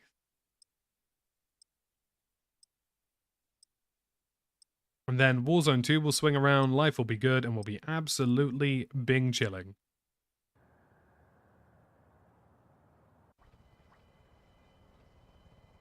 Because Warzone 2 is going to be lovely.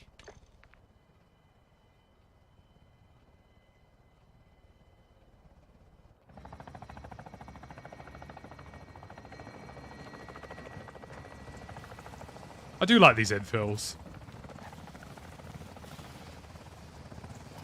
Minus the really long countdown timers you sometimes get, I do quite like these.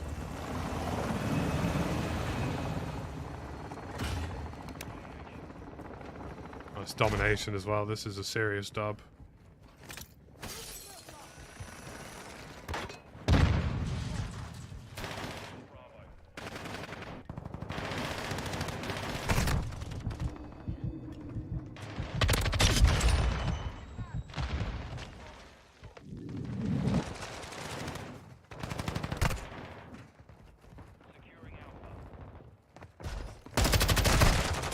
You son of a bitch. You happen to appear at just the right angle there. Yeah, this should be a fairly easy weapon to get to max level. Like, it's just a good gun. Oh, yeah. Not only can you get hit by the track, by the cars on the track, but they also have their own kill cam. Because for whatever reason or another, they've actually been coded as enemies.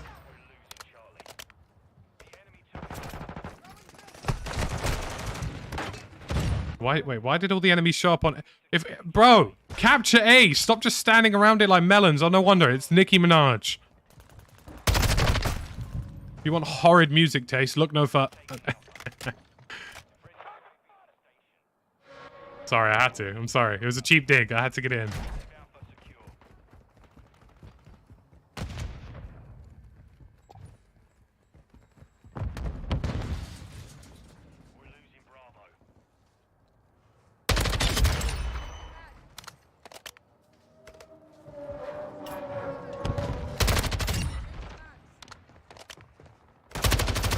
Bro, why does the reload take so long on this?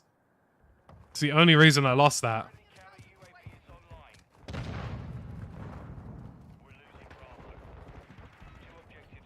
you know that meme where, like, somebody breaks into a car and leaves a duplicate of something? Like, if somebody broke into my car and left, like, a handful of Nicki Minaj tickets, I'd be like, damn, this guy really hates me. This guy's got hatred in his heart for me.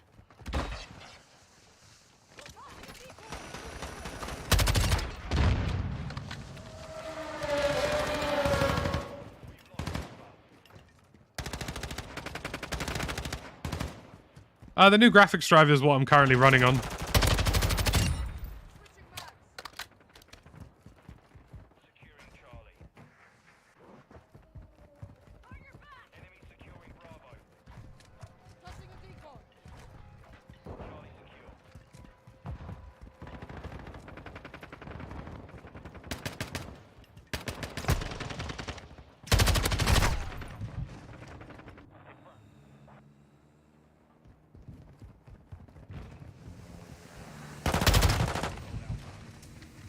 No, I don't have a 4090, Jason. Not yet, anyway. Soon. Currently on a 5950X and a 3080. There we go, level 2. Progress. This thing does have a small amount of vertical recoil, which makes it a little less manageable, but...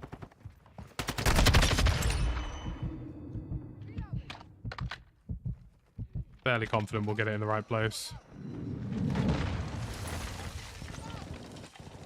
Yeah, this is the latest driver. It was released like last night, wasn't it?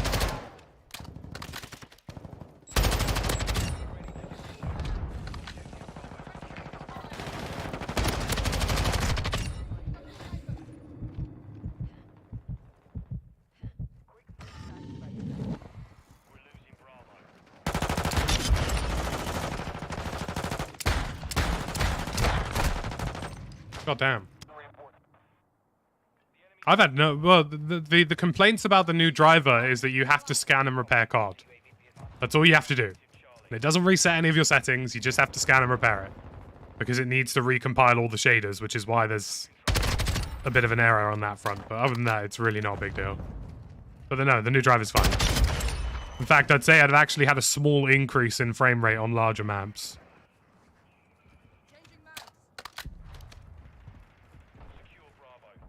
I'm going to capture this and presume that my arse is safe.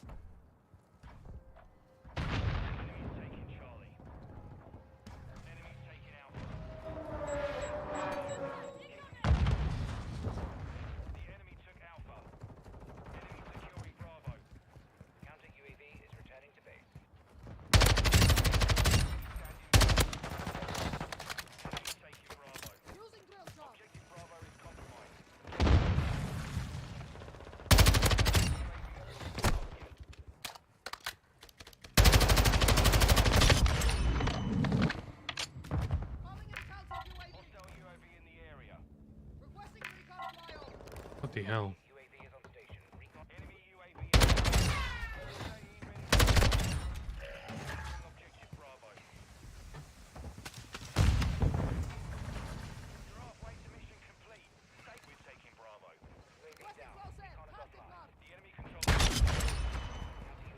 A lot of hard work, this third-person stuff, isn't it?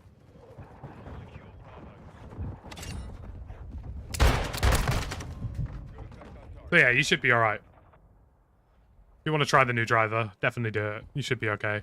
You might get the error that says DXGI device not found or whatever, and then you just scan and repair, and then it's all fine. Exactly what happened to me in my Westie.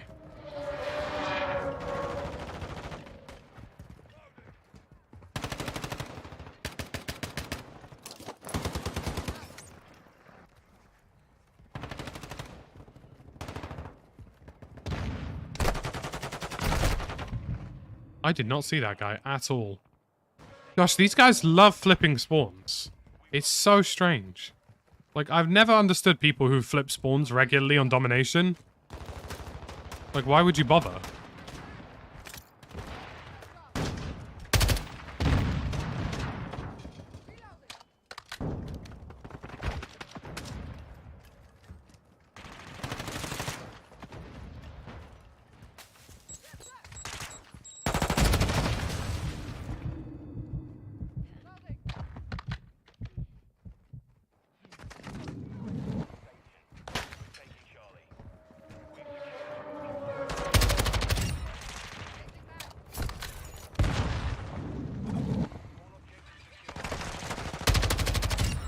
Oh, believe me, when that new PC comes in, it's going to be lovely. I'm very much looking forward to it. Objective Alpha is compromised. Get it back.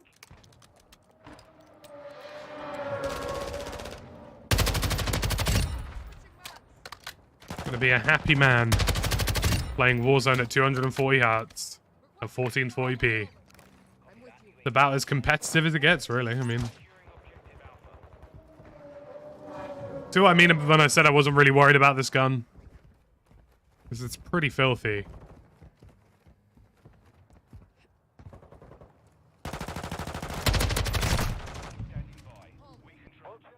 Yeah, DLSS quality set to max sharpening. Ultimately, like in 6v6, it doesn't really make a big difference, so you may as well have it on. Because some maps have really good performance gains from using DLSS. In Ground War and in, well... In Warzone 2, I won't use DLSS. I will just stick with basic Warzone, basically.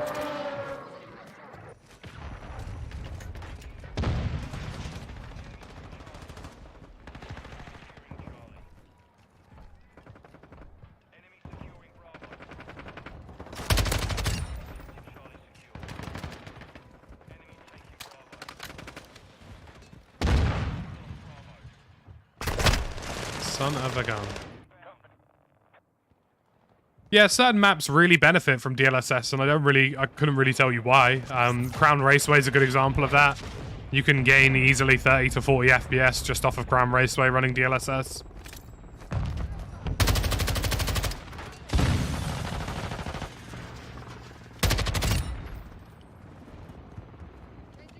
On 6v6, it doesn't really matter because you very rarely look at distant targets and there isn't a huge amount of blurring. But on sort of like Warzone 2, I think some of the blur over distance might get a little bit frustrating. So I probably won't run it for Warzone 2. But by the time Warzone 2 swings around, I'll hopefully be on a new system, or that new system will hopefully nearly be here, so...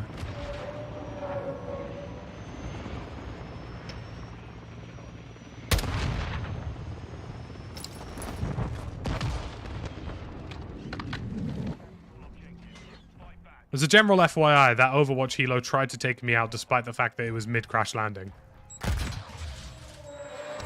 Make of that what you will. Yeah, I'll run it native as well. Like I say, hopefully by the time that new system swings through, native should probably be looking closer towards 300 FPS for me. So, that's the pro play to be made here.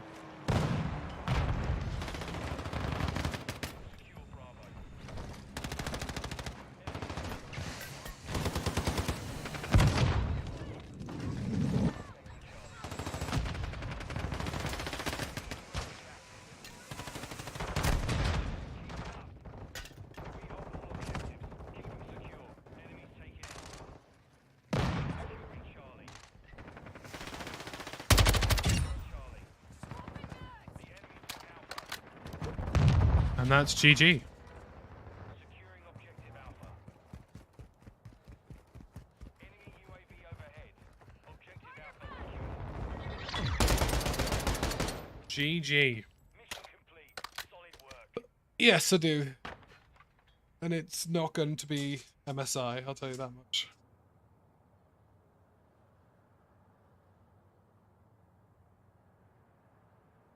Oh, dear.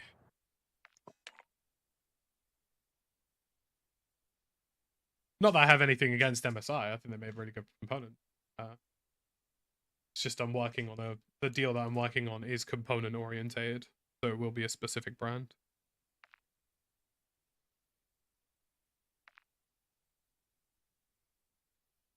Not doing too badly. We've not done too badly today at all, I would say. But I think I might call it there because we've got a video dropping in like 2-3 hours. So I might carry on with this off stream once the video goes live and then take it from there, really. But thank you guys very much for joining me today. That's the shenanigans that we've had so far, and it's been lovely. So we will be working on this. We will be live tomorrow, of course. And we will be live possibly on Sunday as well, but we're just going to keep working on the camo grind. But yeah, thank you guys very much for joining me. Lovely to see you. And I will catch you again tomorrow. Look out for the video tonight. Pro guide, weapon tuning. Don't miss it. See you there.